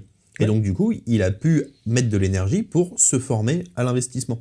Ouais. Alors que moi, en tant qu'entrepreneur, j'étais d'abord focus sur comment faire tourner mon business avant de pouvoir avoir la disponibilité mentale pour me former sur qu'est-ce que je vais faire avec mon argent. Oui, donc il sait combien de temps il va lui rester, il sait combien d'argent il va lui rester, il sait combien il dépense par mois. Donc en fait, il a une meilleure vision là-dessus, il investit tous les mois et il a de l'avance sur toi. Donc, ouais. Et en fait, je ne m'attendais pas du tout à cette réaction. Parce que d'habitude, quand je pose cette question-là, ça fait énormément débat autour de moi. Du coup, je suis complètement d'accord avec vous. Pour moi aussi, le salarié a plus de chances, statistiquement, de devenir riche que l'entrepreneur. C'est clair, moi, tous mes potes autour de moi, ceux qui gagnent le plus d'argent, c'est que des salariés. Ouais, pour le coup, moi aussi. Quoi. Quand tu es entrepreneur et que ta boîte, elle va bien, tu as des difficultés à vouloir augmenter ton salaire psychologiquement parce qu'en fait, tu as plutôt envie à vouloir que l'argent reste dans ta boîte pour pouvoir la développer. Donc en fait, même moi, quand ma boîte, elle tournait très bien, en fait, je me mettais pas des salaires mirobolants parce que j'étais focus sur le fait de développer ma boîte plus que de développer mon salaire. Alors que quand tu es salarié, t'en as rien à foutre. Ce que tu veux, c'est juste que ton salaire, tous les ans, il augmente. Ça rejoint exactement ce que je disais tout à l'heure. Du coup, pour les entrepreneurs, où 1, tu développes tes compétences, 2, tu développes d'abord ton patrimoine dans ta boîte pour ensuite penser à ta trésorerie qui devrait, donc ton flux devrait augmenter à terme, quoi. Du coup, rappelez-moi, pourquoi on est entrepreneur et pourquoi on veut continuer dans l'entrepreneuriat au vu de tout ce qu'on se dit là ? Parce que le but, c'est pas d'être riche, Maxence. Le but, c'est de donner un sens à sa vie. L'arrêt sur Maxence. Écoute-moi bien, Maxence. Écoute-moi bien, Maxence. Il n'y a pas que l'argent qui compte dans la vie. De tout à l'heure. Là, t'as le côté grand sage, tu vois. Ouais. Ah, j'adore ce truc-là. Ok, intéressant. Bon, est-ce qu'il serait pas temps de passer à ce petit jeu qu'on a préparé, Allez. le classement des investissements? Ouais, avec grand plaisir. Allez, super. Alors, Qu'est-ce que tu nous proposes, monsieur Quentin? est-ce que je filme l'écran déjà? Oui. Ok. Euh, Tu me dis. Tu trouves que c'est joli ou est-ce que tu trouves que c'est pas joli ou alors est-ce qu'on fait Ça des coûte rien, incrustations, le film, etc. ouais, on va filmer-le. Ça coûte Vas-y, c'est rien. très Allez, intéressant. ça coûte Putain, rien. le film. Hop. Alors, messieurs, je vous ai préparé un petit jeu. Il y a 10 classes d'actifs sur qu'est-ce qu'on peut faire de son argent. Et pour chaque classe d'actifs, on va le noter sur 4 critères. Mhm. Ok. Le critère de la rentabilité, Ouais. le critère du risque, le critère de l'effort et le critère du temps. Et donc, pour chacun, on va essayer de lui attribuer une note de 1 à 5. Et Ouais. comme ça fera des petits graphiques comparatifs où on pourra comparer nos avis sur différentes classes d'actifs. Tu veux dire un graphique comme ça? Ou un graphique comme ça? Et bien, je pense d'un graphique comme ça, qu'on appelle aussi graphique en radar. Pas mal. Allez. L'intégration, ça va être drôle. Le mec qui se rajoute du travail. J'ai adoré ça. J'adorais que Ouais, vraiment. tu mettes un bon graphique, un vrai beau graphique, et quand lui il fait ça, tu mets autre chose, tu vois. Chaton, tu vois? C'est ça. Alors les gars, on commence par le premier actif qui est acheter sa maison. Rentabilité de 1 à 5. Bah, un du coup. Ouais, clairement un. Ah, pour vous, c'est le niveau 0 en rentabilité, quoi. Bah oui. Bah, Ok. en fait, sur l'achat-revente, maintenant, je pense qu'il y a 30 ans, c'était hyper rentable. Ouais. Maintenant, c'est. En tout cas, sur notre région parisienne, pour nous, c'est quand même. Et surtout vis-à-vis de tous les autres investissements qui existent, pour moi, c'est vraiment... Moi, quand je vois les autres, il y en a d'autres à qui j'ai envie de donner Ah le ouais 1. Donc peut-être qu'après, Ouais, on pourra réajuster. moduler. Vas-y. on pourra moduler, ça on marche. verra si vous êtes content ou Bah pas. alors attends, est-ce qu'on peut se faire au moins la liste des actifs qu'on Ouais, va parce que- classer? Ouais, les 10 actifs. Ok. Vas-y, comme ça, On va classer acheter sa maison, faire un investissement locatif, investir en carte Pokémon, investir en crypto-monnaie, faire du trading en bourse, faire du DCA en bourse, avoir un livret A, être salarié, être entrepreneur ou monter une start-up. Et donc pourquoi est-ce que je distingue être entrepreneur et monter une start-up? Parce que dans entrepreneur, on va aller classer les gens qui font du freelancing et les gens qui montent juste des petites PME. Ouais. Ok. Et dans la start-up, c'est vraiment vouloir monter une grosse boîte, Ouais. faire un empire, etc. etc. Ok. Ok. Donc on revient sur acheter sa maison où vous avez donné la rentabilité Ah bah, 1 du sur coup, Du 5. coup, ça va monter. Du coup, deux. Du coup, ça va Ah, monter. du coup 2. Allez, on met 2 pour la Ouais. maison.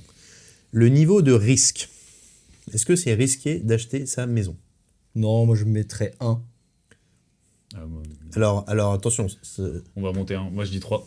C'est sur 5? Ah non, c'est sur 5. Ouais, dans ce cas, 5, ça serait fort, Ouais. Ouais, hein. et 1, ça serait faible. c'est pas risqué 1. Ouais, donc 2. Hein, 2. Non, Ah, quand même non. Du coup, je pense qu'il faudrait plutôt dire que 5, c'est pas risqué, et 1, Ok. c'est Ah, très non. risqué. Non? Bah, Ah si non. tu jauges le niveau de risque, plus ton chiffre il est haut, plus c'est risqué. Ok. Je sais Oui, pas. t'as raison. Ouais. Ok. Donc le niveau de risque, du coup, Moi je dis 1. Moi, je dis 2. moi, je pense qu'à court terme, ça peut être risqué. C'est-à-dire qu'en fait, si tu as une entorse dans ton parcours de vie et que soudainement tu dois revendre ta maison plutôt que prévu, là, tu peux être à perte. Mhm. Mais sinon, globalement, quand tu achètes ta maison, en général, tu l'achètes toujours pour plusieurs années, voire 10 ans, etc. Donc le fait de perdre ton investissement, il est quand même faible. à C'est mon pour avis. ça que je mets 1, je mets pas 0, tu vois, pour le coup. Moi, je pense que Tu un, ça dirais- marche aussi. Moi, je pense aussi. Je pense que que c'est pas risqué. Pourquoi tu dirais 2? Parce qu'il y a quand même. En fait, tu as un actif qui dépend aussi. Qui a un potentiel physique d'accident, tu vois. Donc, que ce soit. Ta maison peut se faire casser, par exemple. Ouais, elle peut brûler, tu peux avoir des inondations. Enfin, tu vois, t'as tous des paramètres que tu maîtrises absolument pas et qui sont vraiment extérieurs et qui peuvent endommager vraiment structurellement l'actif, quoi. Bon argument. 2. Ouais. C'est le problème des actifs physiques. Hein. Ouais, il a raison pour le coup, ouais. Niveau d'effort. Avoir sa maison, franchement, Franchement, c'est pas compliqué, quoi. bon, c'est pour ça que tout le monde le fait. d'ailleurs. Ouais, voilà. Ouais, Ah. c'est pas compliqué. Ouais. Ok. Donc, effort 1. Ouais. Allez, effort 1. Et le temps que ça prend pour Ah, là. être rentable avec sa maison. Est-ce qu'il faut attendre très longtemps, Oui. selon vous, ou pas longtemps? Pour être rentable avec sa maison, ouais, c'est 5. Ouais, je pense que c'est ça. Bah, ouais, Ouais. clairement. Faut Parce que pour moi, si attendre, tu veux être rentable, alors déjà, tu dois calculer le fait que tes mensualités soient pas plus chères que si tu louais à peu près le même type de bien. Mm. Et donc, tu vas aller sur des longues années, donc tu vas te mettre sur 20-25 ans, donc c'est très Non, long. non, en fait, c'est moins que ça. Mais parce que du coup, t'as pas. En gros, t'as le zéro et de pas être à perte. C'est si quand au moment où t'as remboursé, on va dire, les intérêts de ton emprunt, Ouais, plus ce que t'as frais coûté de le notaire. notaire et tout ça. Et, Ouais. et à partir de là, tu commences à être dans le positif. D'accord, oui, parce que tu vois sur le patrimoine à ce moment-là. Ouais, parce qu'aaprès, Oui, sûrement, oui, en fait, ok. tu récupères Ouais. l'argent. Quoi. Donc, Oui, c'est. vrai. Ouais, ok. Ouais. On est bon pour le 5 ? Ouais. Ok. Investissement locatif. Bon, bah évidemment, c'est plus rentable. Oui. Ouais. Parce qu'en fait, déjà, tu handicapes moins ta capacité d'emprunt. Parce que si Quelqu'un te ton paye. investissement locatif rembourse ton emprunt, c'est beaucoup plus facile d'aller en négocier un autre. Et en Ouais. plus, tu peux avoir un effet de D'accord. levier. Oui, là, tu fais de l'effet de Ouais. levier, donc du coup, c'est bien. Du coup, rentabilité, on lui donne quoi ? 3. Ouais, je dirais 3. Allez. Niveau de risque. Moi, pareil, je pense que le risque, il est quand même assez faible dans l'investissement locatif en général. Pour moi, il est un peu plus élevé quand même. Tu trouves toujours quelqu'un pour louer, même si ça te prend du temps. Ça va plutôt aller jouer sur les efforts. En fait, etc. le risque pour moi, il est joué sur est-ce que le locataire va complètement détruire ton bien, etc. Tu vois, Ouais, des mais tu vois, trucs un en fait, il y a peu- beaucoup de mecs qui ont énormément d'appart dans les podcasts qui disaient qu'en fait, c'est assez C'est peu. rare. On en parle beaucoup. Ouais. Mais dans la proportion des biens qui sont loués, ça reste quand même très faible. Alors, oui. En vrai, oui, c'est quoi? C'est 3. Alors, déjà, les impayés, je crois que c'est 3% où il y a d'impayés. Donc, statistiquement, c'est faible, mais tu as quand même un risque de tomber dessus. Donc, pour moi, c'est un peu plus élevé que d'acheter sa résidence principale. Oui, c'est ça, ça, parce ça. que tu as quand même un risque de squat, etc. Ça peut Oui, arriver. voilà, tu vois. Donc, c'est un chouï plus risqué. Même quoi. sur ta résidence principale. Ça reste peu risqué, mais 3 c'est sur pour ça 5, qu'en fait, ouais. pour moi, ça reste peu risqué, mais plus risqué que la RP. Ouais. Donc, la RP, tu vois, me semblait limite 3, un quoi. truc au-dessus. Donc, 3, hein. Tu vois, moi j'ai un pote, il a fait son premier investissement locatif. Il a eu un squatter dès la première année. Et il lui a eu pour C'est 2 quoi ans de juridique pour s'en sortir. je connais 2 personnes dans ce cas-là. Incroyable. Ouais, Ouais, un, c'est horrible. un où il y a eu impayé pendant 1 an. Ok, Et abusé. un où il y a eu squat, pire, c'était pas du squat, c'était un Mac qui exerçait son activité. Atroce. Ouais, et en fait, le mec l'avait mis en Airbnb, et le mec est venu, il a squatté clairement et tout ça, machin. Horrible. Bon, Horrible. risque à 4.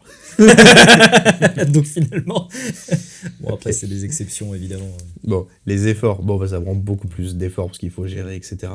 Ouais, là pour le coup, effort, moi je mets quand même minimum 2. Non, moi je mets plus. Hein. Plus aussi, Ouais, ok. peut-être 3, parce Ouais, que je suis à ça- 33 et 4. t'as des travaux à faire et tout, Ah, moi, je suis machin. entre 3 et 4. Franchement, tu bosses. Hein. Entre on commence 3 et par 4. 3. Et en plus, si tu fais de la location courte durée, c'est du taf. Hein. Ouais. 3, 4. Ouais, 3, allez, 3. Allez, 3, on regardera après avec les autres. Putain, en termes d'effort, combien tu vas noter la startup du coup? Et enfin, le temps que ça... Bah, 5. 5, hein. Ouais, c'est 10. Le temps que ça prend, du coup, pour être rentable, ça, pour le coup, c'est plus faible que ta maison. Parce que normalement, t'es quand même censé rentabiliser plus assez rapide vite. que ta maison, Ouais. ouais. Bon, à 4. 4 aussi 4. Ouais, parce que ça prend quand même du temps. Ouais, je sais pas si ça prend tant de temps que ça, les appartes et tout, les petits appartes. Je me rends pas compte, tu en prends fait, des c'est- studios et tout. En fait, ouais, ça dépend tellement de la taille du bien après, tu vois. Ouais, moi, j'aurais peut-être tendance à dire 3. 3, Allez, vas-y, ouais. Ok. 3 pour lisser le truc. Ok. Acheter des cartes Pokémon. Alors ça c'est marrant parce que moi je connaissais pas cet investissement jusqu'à ce que tu m'en parles toi. Ouais. Eh ben, investir en cartes Pokémon, c'est hyper intéressant pour les débutants parce que ça coûte pas cher de se constituer une collection. C'est-à-dire que dès que tu as 10 €, tu peux investir dans un paquet de cartes Pokémon et si tu le gardes, il peut prendre de la valeur, etc. Que les cartes Pokémon, ça progresse plus fort que le S&P 500. Le S&P 500, c'est l'équivalent du CAC 40 pour les États-Unis. Donc, c'est un indice boursier qui suit les 500 plus grosses entreprises cotées aux États-Unis. Donc, c'est un actif qui est considéré comme étant extrêmement rentable. Et c'est d'ailleurs pour ça qu'en France, ça devient extrêmement dur de s'en procurer dans les magasins, parce que maintenant, à chaque sortie, quasiment, il y a la queue. Ah ouais. Voilà. Et donc c'est un actif avec lequel tu peux faire, moi sur certains items, j'ai multiplié par 4 la Wow. valeur de l'objet en moins de 2 ans. Oh la vache. Ah bah, Bah, je vous laisse répondre honnêtement parce que je suis pas du tout là-dedans les gars, je sais que toi aussi. bah, moi j'ai Toi, t'es là-dedans. suivi, j'ai commencé Ah ouais. un tout petit peu, et c'est vrai que c'est les variations de prix sont dans un. Moi je pensais pas. Moi j'y suis allé par curiosité, tu vois. Et Ouais. c'est pour ça que je trouve que c'est un bon premier. C'est quelque chose d'un peu récréatif, tu vois. Moi, j'y suis pas allé en me disant, tiens, je vais faire une grosse collection, je vais investir beaucoup et tout. J'y suis allé parce que ça m'amusait. Ouais. Et puis, il y avait la dynamique avec Norcy et tout là-dessus. Et en fait, moi, je suis vraiment halluciné par la rentabilité du truc. Tu vois. Ouais. Et vous pensez qu'il y a beaucoup de gens qui font des investissements en cartes Pokémon? Bah ouais. Non, je suis ok. Ouais. Tu vois, je connaissais pas du tout. Ok. Attendez.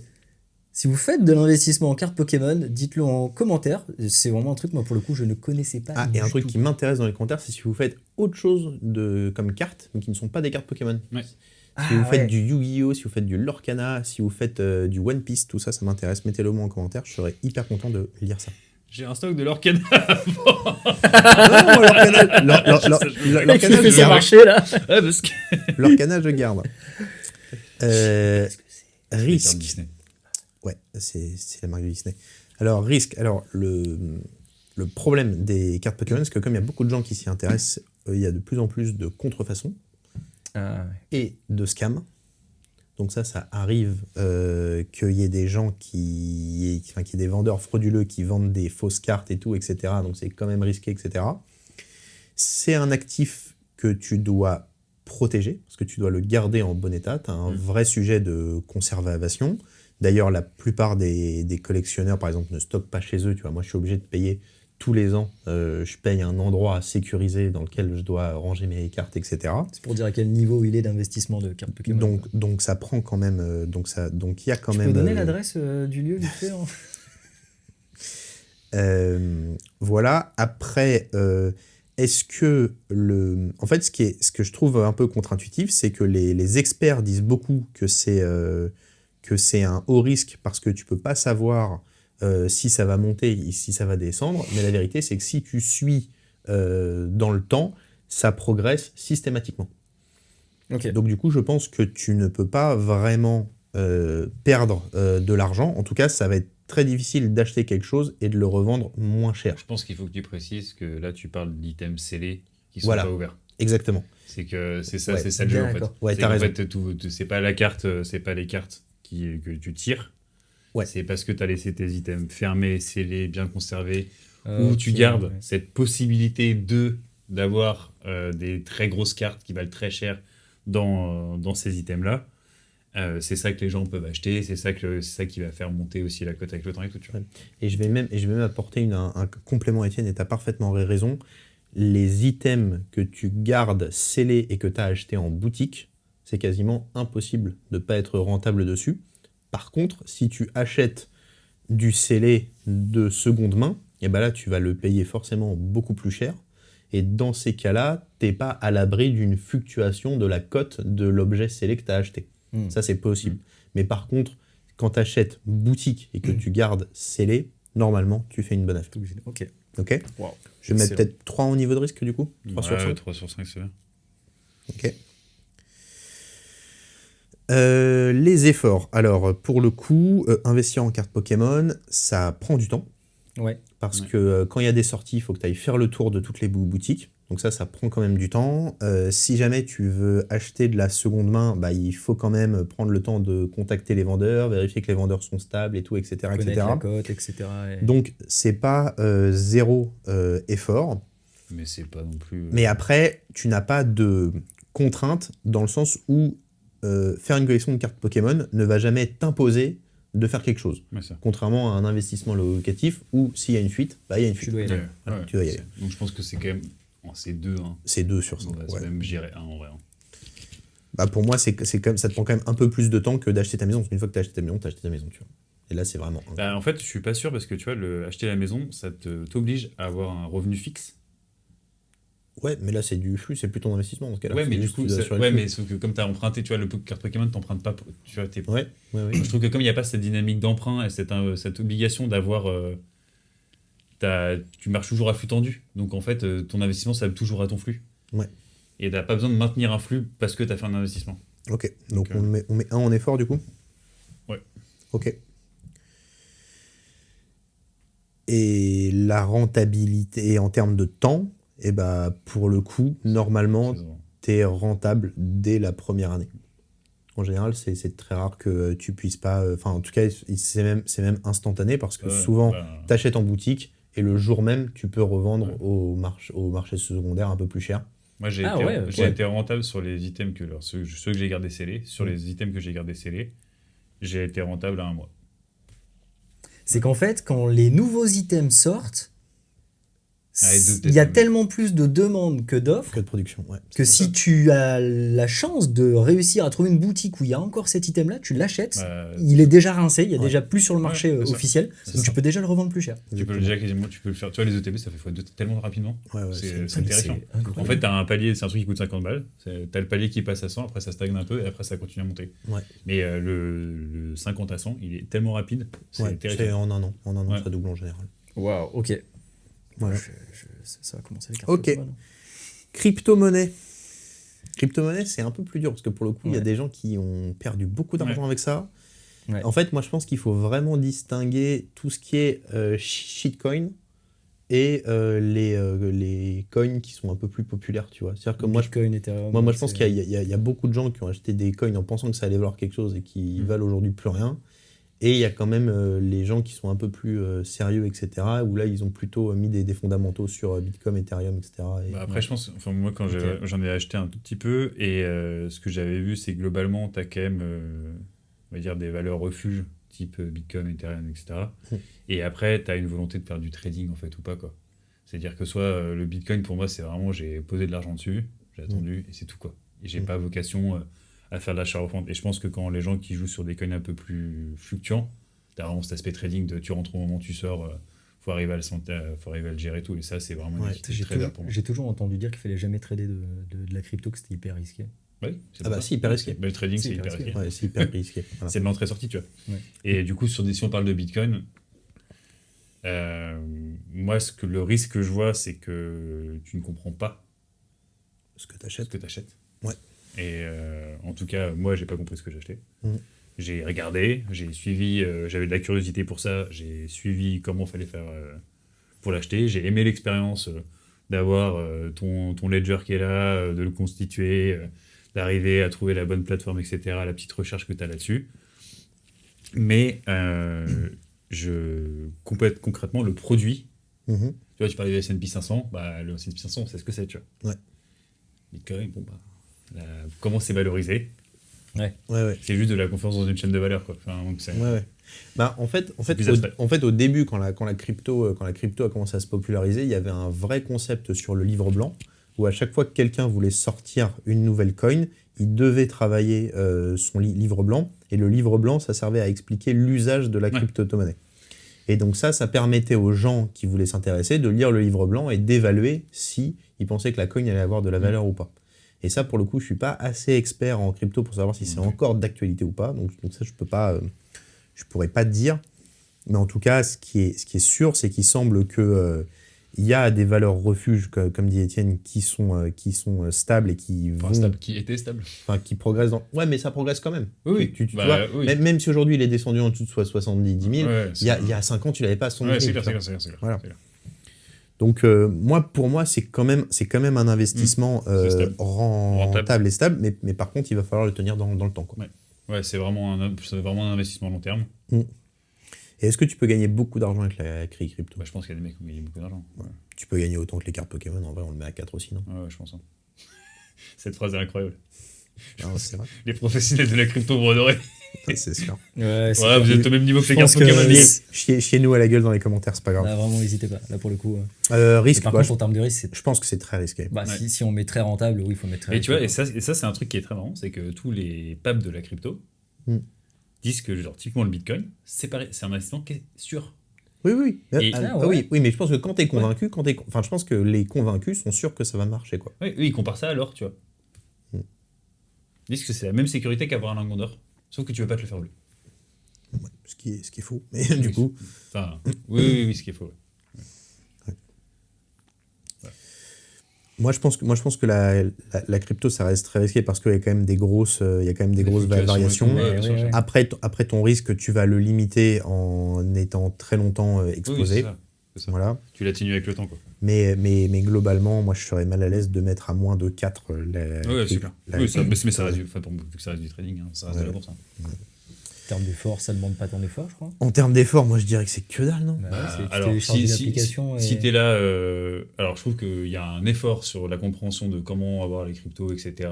Bien choisir ses plateformes et tout, mais même chose quand tu fais tout un peu, quoi. Ouais. Et après, si tu veux pas rentrer dans la technicité de la crypto, je pense que si tu veux acheter du Bitcoin, l'effort, c'est 1. Oui. Ouais, c'est un. Ouais. C'est un. Ouais. Et c'est là ce qui est en fin d'actif assez sympa, c'est que c'est très facile d'accès. Par contre, en termes de temps, si on regarde statistiquement, pour essayer d'avoir... Pour être rentable. Ouais, pour être C'est rentable. archi long. Je pense que c'est archi long. Ouais. Bah, ça peut être archi long C'est et un archi vrai rapide, besoin de temps. parce qu'en vrai, ça Ça dépend à quelle heure t'arrives. Ça dépend à quelle heure t'arrives, Ouais. mais globalement, Statistiquement, si tu regardes en moyenne... si tu veux être sûr, moi je le mettrais à 4, tu vois. Ouais, L'horizon ok. de temps, pour Ouais, être bah sûr ouais, d'être rentable, c'est peu ça. importe où Je t'arrives. suis complètement d'accord. Ok. Trading. Bah, là, c'est. Pourquoi tu rigoles, Maxence? En fait, moi, pour moi, le trading, c'est étiqueté. Genre, le mec qui me parle de trading, en général, il est catégorisé. Laisse-moi tranquille avec ton trading. Pourquoi? Parce que tu penses que du coup, c'est le pire actif possible? J'en ai aucune idée. En fait, le problème, c'est que pour moi, le trading, ça demande des compétences très élevées et que dans ma vie, donc c'est très personnel, tous les gens qui m'ont parlé de trading On perd de ne l'argent. font rien. Ouais. J'ai Ouais. même un pote, ça fait 10 ans il est dans le trading, tu vois, mais en général, c'est ça. J'ai des potes depuis 10 ans, ils me disent je vais devenir riche grâce au trading, etc. J'ai un pote qui m'a avoué il y a quelques années qu'il avait fait un petit peu d'oseille, mais qu'en fait, il a toujours perdu dans ses investissements en trading, qu'il a fait de l'oseille uniquement avec le parrainage.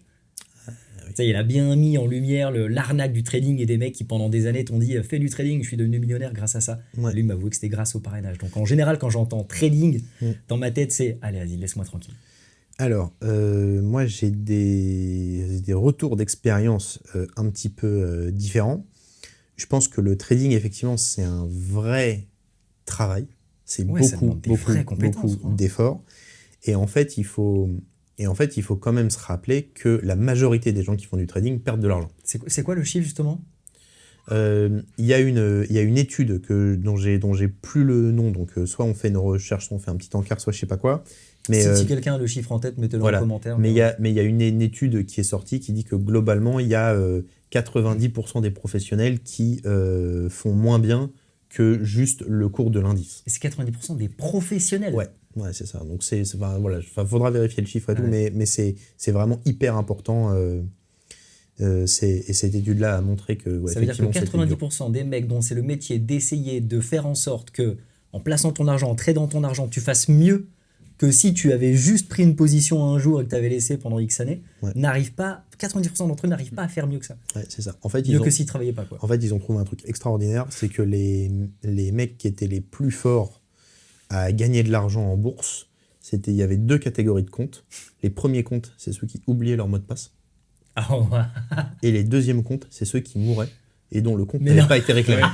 Et qui restait Voilà, infiniment. et qui restait. Incroyable. Voilà. Ouais, parce que c'est hyper incroyable. stable. Ouais. Donc voilà. Donc putain.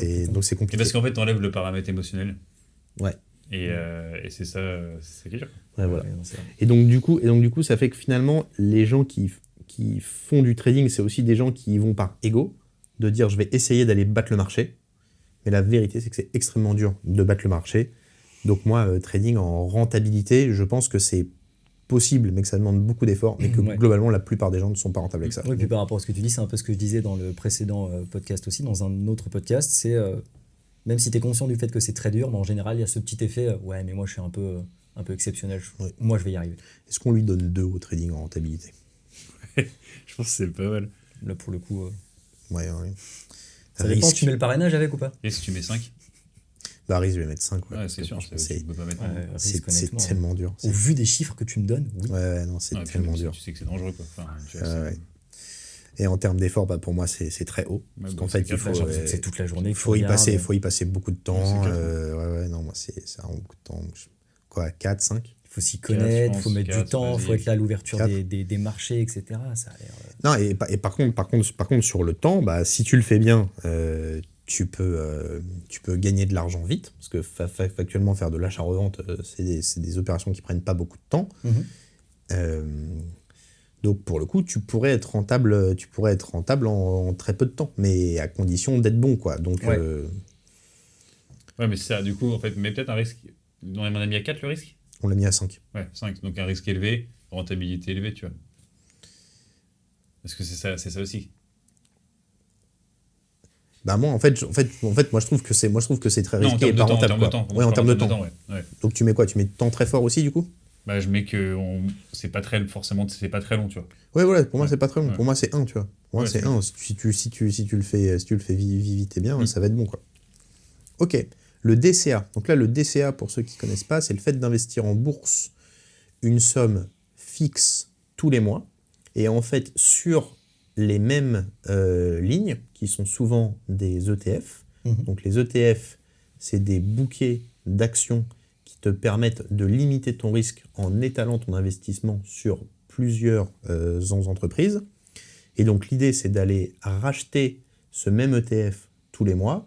Et en fait, ça va te permettre de lisser le moment où... Enfin, ça va te permettre de lisser, le Ton prix point moyen d'entrée, de ton achat. Ouais. Et donc, globalement, quand ça va être fort, tu vas acheter fort. Quand ça va être faible, tu vas acheter faible. Et tu vas acheter petit à petit comme ça. Et le fait de rester exposé très longtemps fait que tes premières positions vont devenir très rentables avec le temps. Et que comme tu as épousé les moments où ça baisse, et bah, ça te fait réduire ta moyenne. Tu achètes quand ça monte, ça fait augmenter ta moyenne, etc. etc. Pour moi, ça c'est quelque chose qui a une forte rentabilité sur un temps assez long. Très long. Ouais. Ouais. Très rentable. Mais par contre, si tu très es long. patient, si tu es froid dans la manière de procéder, tu fais ton virement tous les mois, tu regardes même pas, tu le laisses partir. Bon, tu étudies un petit peu les... Moi, j'ai envie de mettre les 5 ans. indices, Moi, j'ai envie de mettre 5 ans honnêtement, rentabilité, hein. ouais. Moi, je trouve que c'est... Moi, je c'est suis complètement- complètement d'accord. 5, par contre, en termes de temps, tu peux déjà le mettre. Pour moi, c'est 5 aussi, quoi. Bah oui, sûr. Ouais. Ouais, attends, c'est 5 aussi, je suis d'accord. Alors pour le coup, tu vois, je pratique pas non plus, je suis pas en mode DCA, mais j'ai quand même l'impression, en comprenant le principe, que factuellement, mathématiquement, théoriquement, c'est quand même l'investissement parfait de t'as pas envie de te prendre la tête. Ouais. Tu écoutes un expert qui te dit voilà ces indices-là, tu vois, sur du S&P 500, des choses comme ça. Ouais. Tu mets ton virement, tu réfléchis pas toute ta vie avec les intérêts composés, un petit effet exponentiel. Dans 30, 40 ans, tu as fait. Mais le DCA, Ouais, tu c'est ça. considères que c'est toi qui gères où tu places ou c'est quelqu'un qui le fait à ta place? Non, je considère que tu le fais toi-même. Si Ah tu non, le bah, fais... du coup, c'est ça. Ouais. Du coup, alors, Alors- du coup, là, je suis pas d'accord avec moi. Si tu le fais... Attends, si tu le fais faire par quelqu'un, Ouais, c'est... tu vas détruire ta rentabilité. performance. Ouais, ouais. C'est Ouais. exactement comme de faire de l'investissement locatif et de laisser gérer par quelqu'un d'autre. Tu Ouais, moi, je détruis pars ta du principe performance. que tu fais toi-même, tu vois. Oui, donc Encore une c'est- fois, donc tu vas non, mais- voir ah oui, mais Mounir de du coup- Finery qui non, te mais dit du coup, va du sur coup, mon c'est pas truc. juste faire un virement sur un compte et attends, non. Tu réfléchis à quel moment tu le places, tu réfléchis, tu regardes les cours sur ta valeur. Ah pour, ouais, ok. enfin, Bah, tu ça, vois, Ah non, par exemple, ah non. j'ai pas. Ça, j'ai c'est pas du market timing. Si tu fais du DCA, tu te dis tous les 5 du mois, il y a 500 balles qui partent Mais- sur le S&P non, 500. mais Et c'est ouais, tout. quel que soit le cours. Ouais, Ah, c'est ça le ok. DCA. Ah, je pensais que tu Non, avais non, quand le- même une notion, Non, de non. dire là, c'est en train de baisser, Ouais. donc je vais les rentrer Non, à non, ce non, moment-là. non, Ok. non, Alors, encore une fois, n'étant pas un expert Nous, de on cette fait les pratique. malins. Non, nous, on fait Ouais. les malins. Nous, ce qu'on fait, c'est que, C'est ce un qu'on fait, entre-deux, quoi. c'est qu'en fait, nous, on achète des C'est ETF. un trait de CA Ouais. que vous faites. Quoi. En fait, ce qu'on fait, enfin, moi, ma stratégie, c'est que j'ai acheté beaucoup d'ETF très différents. Ouais. Je les suis tous simultanément et j'essaye d'épouser la courbe pour optimiser mon achat. Oui. Donc, ça veut dire que quand c'est fort, quand il y en a une qui est forte, je ne vais pas investir dessus, je vais investir sur d'autres.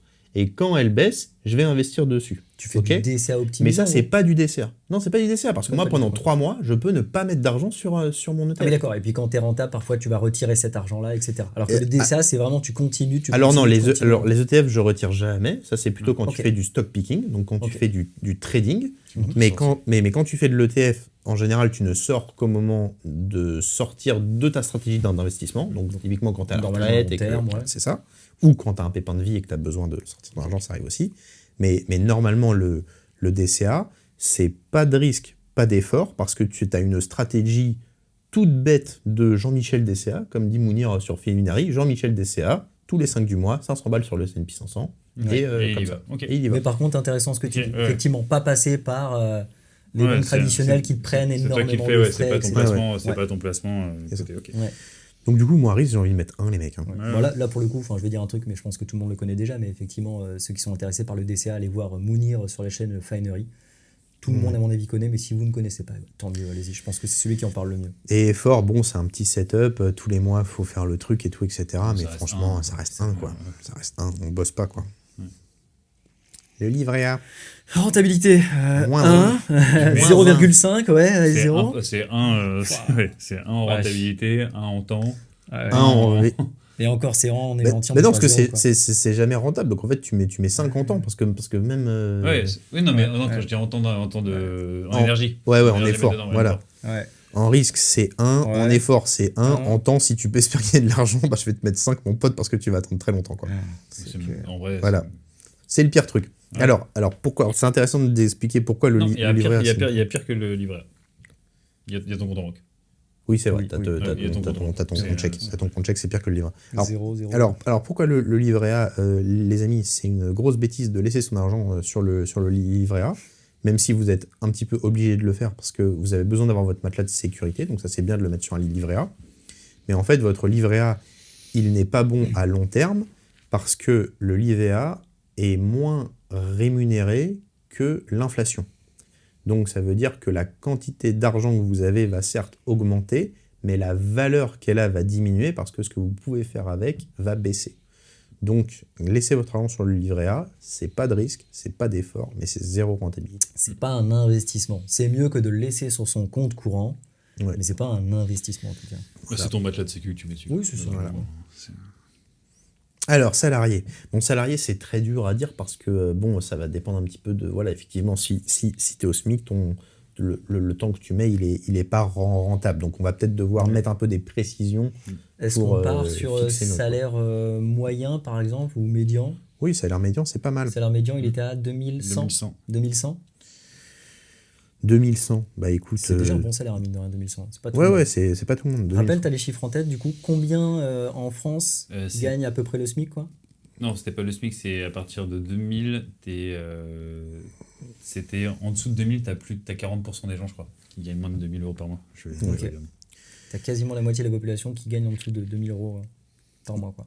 Ah, moi, en fait, j'ai quand même envie de dire que le salariat, c'est quand même assez stable et qu'en fait, si tu optimises ton salariat en faisant cette stratégie d'essayer de te faire débaucher et tout, etc., Ouais, et de progresser, c'est rentable, hein. c'est quand même une stratégie qui Alors, va être est-ce rentable. est-ce qu'on part sur un salariat classique quand même partagé par la majorité des gens? Parce que j'ai pas l'impression que cette technique-là soit la Et technique ben, en fait, favorite moi, je suis pas des- d'accord parce que du coup, là, on parle sur d'investissement. Donc, c'est des gens, tu fais la démarche d'eux. Donc, c'est quand même que tu es proactif, tu vois.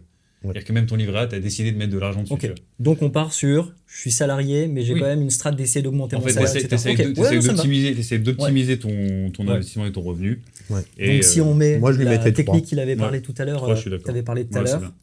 où tu essaies de jongler entre les Ouais. trucs et tout ça. Ouais. Ouais, 3, ça ok, me va. 3, c'est bien. Risque. Bah, le risque, il est très faible parce qu'en fait, tu peux, Ouais. tu peux te faire licencier. Ça arrive, Mais c'est Mais tu vas se retrouver du travail là. Enfin, mais tu vas retrouver du travail derrière. Ouais, c'est, voilà. ok, c'est- tu peux en retrouver. tu auras ton chômage pendant ce temps-là, etc. Le risque, pour moi, il est très amoindri. Moi, je mettrais un, ouais. Bon, par contre, ça va te prendre du temps d'être Ouais. salarié. Ça va te prendre 35 heures par semaine minimum.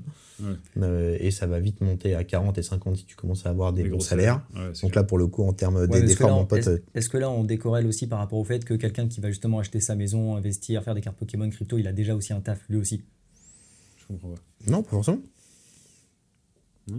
Non, c'est l'effort que l'activité te prend. Ouais. Ok, factuellement, sans forcément de contexte. faire Tu de passes pas l'effort. 40 heures à faire des cartes Pokémon. hein. Oui, voilà, Sinon, ça. Tu passes je sais jamais pas ce que 40 tu- heures par semaine à faire des Je sais pas ce cartes que tu fais, Pokémon. mais sauf si Voilà. c'est ton métier, quoi. Ok, Enfin, tu ouais, vois. ok. C'est ça. ok. Peut-être 4 en effort, du coup, Ouais. le salarié. Parce que franchement, ça te bouffe quand même du temps. Mais après, ça te libère quand même l'esprit. Et on a quand même nos entrepreneurs qui vont vite manger leur Mais 5 très bon, vite. Oui, bah, c'est Bah ça. oui, mais c'est ça le problème, c'est que pour moi, entre 4 et 5, il n'y a pas non plus un monde, alors que Ah pour bah moi, est-ce entre que- salarié et entrepreneur, il y a Si, un 4 et 5, monde. ça me paraît bien. Est-ce que être salarié, c'est beaucoup plus d'efforts que faire de l'investissement locatif? Ouais, quand même. Ah bah ouais. Ouais, quand même. Ouais. Ok, très bien. Oui, t'as pas 35 heures d'investissement locatif. Et le temps, bah franchement, si tu n'es Ça dépend. que salarié, ça va être très très dur d'augmenter Après, ça dépend tellement du secteur d'activité, ton en fait. patrimoine. Ouais. Voilà, Ouais, mais sur un 2100 salaire médian. mais il Non, faut sur quand le même. secteur d'activité. Je parle de pour monter. Ah oui. Pour Oui, monter, oui, oui. Ouais. c'est en termes de temps, c'est. Bon, Si moi, t'es dans je- l'informatique, c'est long, hein. c'est pas Moi, la je, même. moi, je lui mettrais 4-5. Hein, Ouais, franchement, ok, ouais, oui, ça bah, va. c'est pour le Quatre. projet d'une vie. Hein. 4. Allez, 4. 4, qu'est-ce que t'en penses de Ouais, 4? 4, c'est bien. Ok. Entrepreneur, donc le fait d'être freelance ou d'avoir une société qui ne va pas scale, une petite PME, avoir son propre business et tout, etc. etc. Si on part sur un horizon de moyenne successful, tu vois, parce que le problème c'est qu'en fait les chiffres sont pas trop du côté des entrepreneurs. T'en as combien qui réussissent, t'en as combien qui deviennent riches? Moi, je pense qu'un mec qui veut vraiment devenir entrepreneur, Voilà. qui veut vraiment se donner les moyens, qui veut devenir freelance, qui veut avoir ses clients et tout, etc., je pense qu'il arrive quand même assez vite Ouais. à 3 000 € de salaire par mois, Ouais. Ouais. je pense. Oui, je suis Donc d'accord. pour moi, c'est un 4. Un mec qui fait à 4 quand même. Pour toi, c'est autant rentable que faire de la crypto ou faire des cartes Pokémon? Moi, Bah, j'aurais peut-être mis. Un petit 3, hein. Moi, j'aurais peut-être mis Ah 3. ouais, hein. vous Ouais, mettrez- moi, vous je suis mettez plus à l'aise trois avec 3. Je suis plus à l'aise avec 3 pour Mm. entrepreneur. Un mec qui est vraiment... un mec ou une nana, c'est vrai qu'on est là-dessus, mais une personne qui est vraiment déterminée à entreprendre, qui investit le temps, etc., qui met tous les efforts, vous t'as- pensez que ouais. c'est... Ouais. Ouais, parce qu'en vrai, les entrepreneurs qui vont faire 10 000 euros par mois, il y en aura très peu. Ouais, il y en aura très peu, oui, c'est vrai. Il y en aura très peu, tu vois. Ouais, vas-y. Risque. Bon, le risque, il est fort quand même, hein, là, mon Ouais, le risque, il copain. est quand même vachement élevé, ouais. 4, hein. Ouais, hein. 4. Parce Bah, qu'en alors, la vérité, c'est qu'il y a quand même la majorité qui se En vrai, plante tu et la vas- majorité tu ne vas tient aller pas. Tu vas aller taper ton 5 en vrai. Ouais, j'ai quand même mon start-up. Hein, Ouais, c'est ça. J'ai quand même mon start-up. Parce que tu vois, en fait, mon freelance, il va pas s'endetter. Ouais, mais sinon, en fait, c'est le mélange d'avoir mis des TPE, tu vois, dedans. Moi, c'est ça qui me fait passer à 5, tu vois. Ouais. C'est que ta petite entreprise, c'est le même. Ouais, mais ta petite entreprise, elle n'existe que parce que tu as déjà un début de quelque chose. Tu vois, après, c'est vrai que le mec qui est obligé de se lancer, tu vois, le mec qui veut devenir, tu vois, peut-être le mec qui veut devenir coiffeur, bah, avant d'avoir son coiffure, il va peut-être d'abord coiffer les gens à domicile, tu vois, etc. Et donc, du coup, pour moi, il va un peu limiter son risque en s'assurant d'avoir de la clientèle avant de démarrer. Donc, C'est un bon argument. effort 5. Pour moi, ça prend du temps, c'est full chargement Si salarié, mental. on a mis 4, oui, là ouais, c'est ouais. 5. C'est sûr que c'est 5. Mais c'est pour ça que je te dis, limite 5, c'est presque pas assez. Hein. Non, moi je pense que c'est bien. Ah ouais? Ouais, Vraiment, c'est- le gap entre 4 et 5, tu trouves, Mais non, entre en fait, 35 heures. Alors déjà, on a dit que c'était pas 35 heures, c'est quand tu veux des vrais salaires, Oui, c'est c'est ça. plus à 40 heures. T'es plus à 40, 40 50, ok, ouais. Ouais, mais en fait, c'est comme si on a fait une échelle. Ouais. On ne demande pas de comparer les deux. C'est que sur une échelle de 1 à 5, où est-ce que tu le places? Et du Oui, coup, ça, j'ai bien compris. oui, mais c'est pas la distance qui est entre les deux qui compte, tu vois. C'est-à-dire que comparer, comment t'expliques ça? Le salarié, c'est au-dessus de ton investissement locatif, c'est au-dessus de ta maison, c'est au-dessus des cartes Pokémon, et par contre, c'est en dessous de l'entrepreneur. Ah, il n'y a pas du tout d'échelle d'échelle cohérente de distance entre les notes. Bah non, parce qu'il y a que 5 étages. Ah, moi, je suis prêt à péter l'étage, il n'y a pas Non, de non. souci. Moi, je pense que 5, c'est bien. Tu vas pas péter mon étage, Maxence, je te le dis Je direct. te mets 5 et c'est Ouais, très j'ai bien. un petit peu de travail en plus pour Ouais, essayer de... moi je l'ai faire codé mon Excel, tu vas pas me faire ça. Ok, et en termes de temps, bah en vrai voilà, atteindre ce 3000 € par mois, ça va te prendre quelques années, mais Ça reste relativement rapide quand même. c'est quand même assez rapide. Hein. Ouais. Moi, je peux mettre 3 ou 4 là-dessus en termes de temps. Bah, Vous êtes plutôt 3 ou plutôt 4? Moi, je suis plutôt 3, mais. je Plutôt serais 3. plus proche des 3 en tout cas, ouais. Très bien. Et on finit avec notre dernière classe d'aspi, le mec qui veut monter son empire et qui veut faire une start-up. Bah ça, pour le coup, mon copain, si tu arrives à monter une start-up, si tu arrives à le faire, et que tu arrives à faire un truc qui est rentable, et que tu arrives à... Ouais, une startup qui reste dans le temps. Donc là, on parle d'une startup qui marche. Non, même pas. Parce qu'en fait, toi, en tant que créateur, si tu arrives à faire un truc très gros en 3 ans, en fait, ce qui va se passer, c'est que tu vas te faire racheter. Ah Oui, mais c'est ça tu vas quand je faire dis ta ça. com. Non, mais alors, oui, je m'entends. Une startup qui meurt pas. Oui, bien sûr. Ouais, qui se Oui, fait c'est ça. racheter ou qui grossit, qui tient dans le temps. Voilà, c'est Ouais, ça. ok. C'est ça. Et Parce mais tu Ok, vois... parce que du coup, non, il faut quand même comparer, parce que du coup, on prend l'entrepreneur qui fait freelance ou TPE-PME. Mhm. Ok, donc là, Ouais, ça reste quand même globalement la moyenne du truc. C'est le mariage bâtard, ça. Ouais, Oui, bah, c'est- oui, non, mais c'est tout pour ça pour dire c'est qu'on est en train de comparer du coup une moyenne de l'entrepreneur dans la réalité, Mhm. et là on prend la startup qui réussit. Parce que si on essaie de faire une moyenne, les chiffres Ah, c'est quoi? bah non, Combien de par- startups réussissent? Non, parce que moi, Soit je un vais, mec de moi, risque. moi, En fait, moi, je vais il te mettre va- un risque et je vais mettre un effort de Ouais. zinzin. Il Tu va, vois il va mettre son 5 en Ok. risque et son 5 en effort. Exactement, Ouais, ça me va, vas-y. sans problème. Ouais. Mais alors par contre, On parle même de la startup qui réussit. vraiment, si tu arrives à faire une startup qui marche, pour Bah, moi, en t'es rentabilité, over. t'es à 5 parce que Oui. tu vas devenir millionnaire très Ouais. vite. Quoi. Moi, Ok. j'aurais dit à 12, mais ok. Par contre, ton niveau de risque, Il est fâché avec les. tu vas prendre Là, il Tu a vas vu prendre son ton Excel, 5. tu vois, qui allait prendre cher. effort, tu vas 5. prendre, Ah tu vas ouais, prendre 5, ton ouais. 5. Là, pour le coup, les gars, va falloir Mais par contre- pas compter ses heures, pas compter ses efforts et pas compter les risques que tu prends. Par Mais, contre, en termes de temps, c'est mais par rapide. contre, ça peut aller assez vite. Ça peut, ouais, comme tu Parce disais. qu'en vrai, en 3 ans, tu peux monter un truc, le revendre et devenir millionnaire. C'est un Ça, deux ou un c'est trois, possible. Ouais, c'est un 2, même. Ouais. Moi, je 2, mets hein. 2, hein. 2. Ah ouais.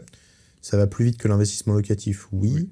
Ça va plus vite qu'être entrepreneur, oui. Oui. Ah ouais, Ouais, c'est allez, bien. allez, ça prend son 2. Ok. Et ben voilà, les amis. Est-ce que tu poses l'écran ici, puis on regarde si ça a une cohérence Oh là là, qu'est-ce que c'est C'est beau. pas mal, hein. C'est magnifique, je sais pas comment ça. Et du coup, en fait, le plus neutre, non mais non, c'est très bien. Le plus neutre, c'est l'investissement locatif. Bah, c'est pour ça que je pense qu'il est conseillé aussi, c'est que mine de rien, ça reste quand même un investissement qui coche un peu toutes les cases. C'est le plus moyen, tu vois. Ouais. C'est moyen Ouais. partout. Ouais, c'est moyen partout. C'est qu'en fait, tu gagnes pas non plus des masses.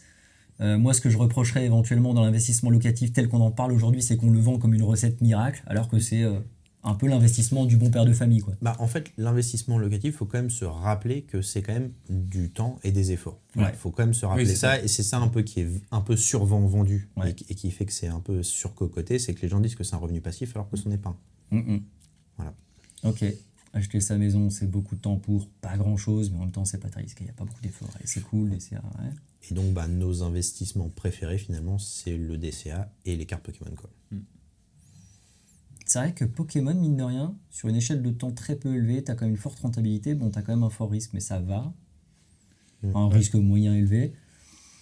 Ah ouais, faut y faire attention, mais globalement, ça On voit pas. devrait te rapporter. Et D'accord. il y a la petite startup qui est en dessous. Ok, petite startup qui est ici. Là. Ouais. Ouais. Et elle qui mange son gros risque, son gros effort. Ouais. etc. Bon, en fait, globalement, si on essaie de conclure là-dessus, c'est que si tu veux un investissement qui soit rentable, il est soit risqué, soit dur, soit long. Il n'y a pas de free lunch, Maxence. Bah, bien sûr. Mais c'est bien, c'est qu'encore une fois, ça démonte. Enfin, moi, quand je vois ces graphiques-là, ça démonte un peu un mythe, encore une fois. C'est le mythe de l'argent facile.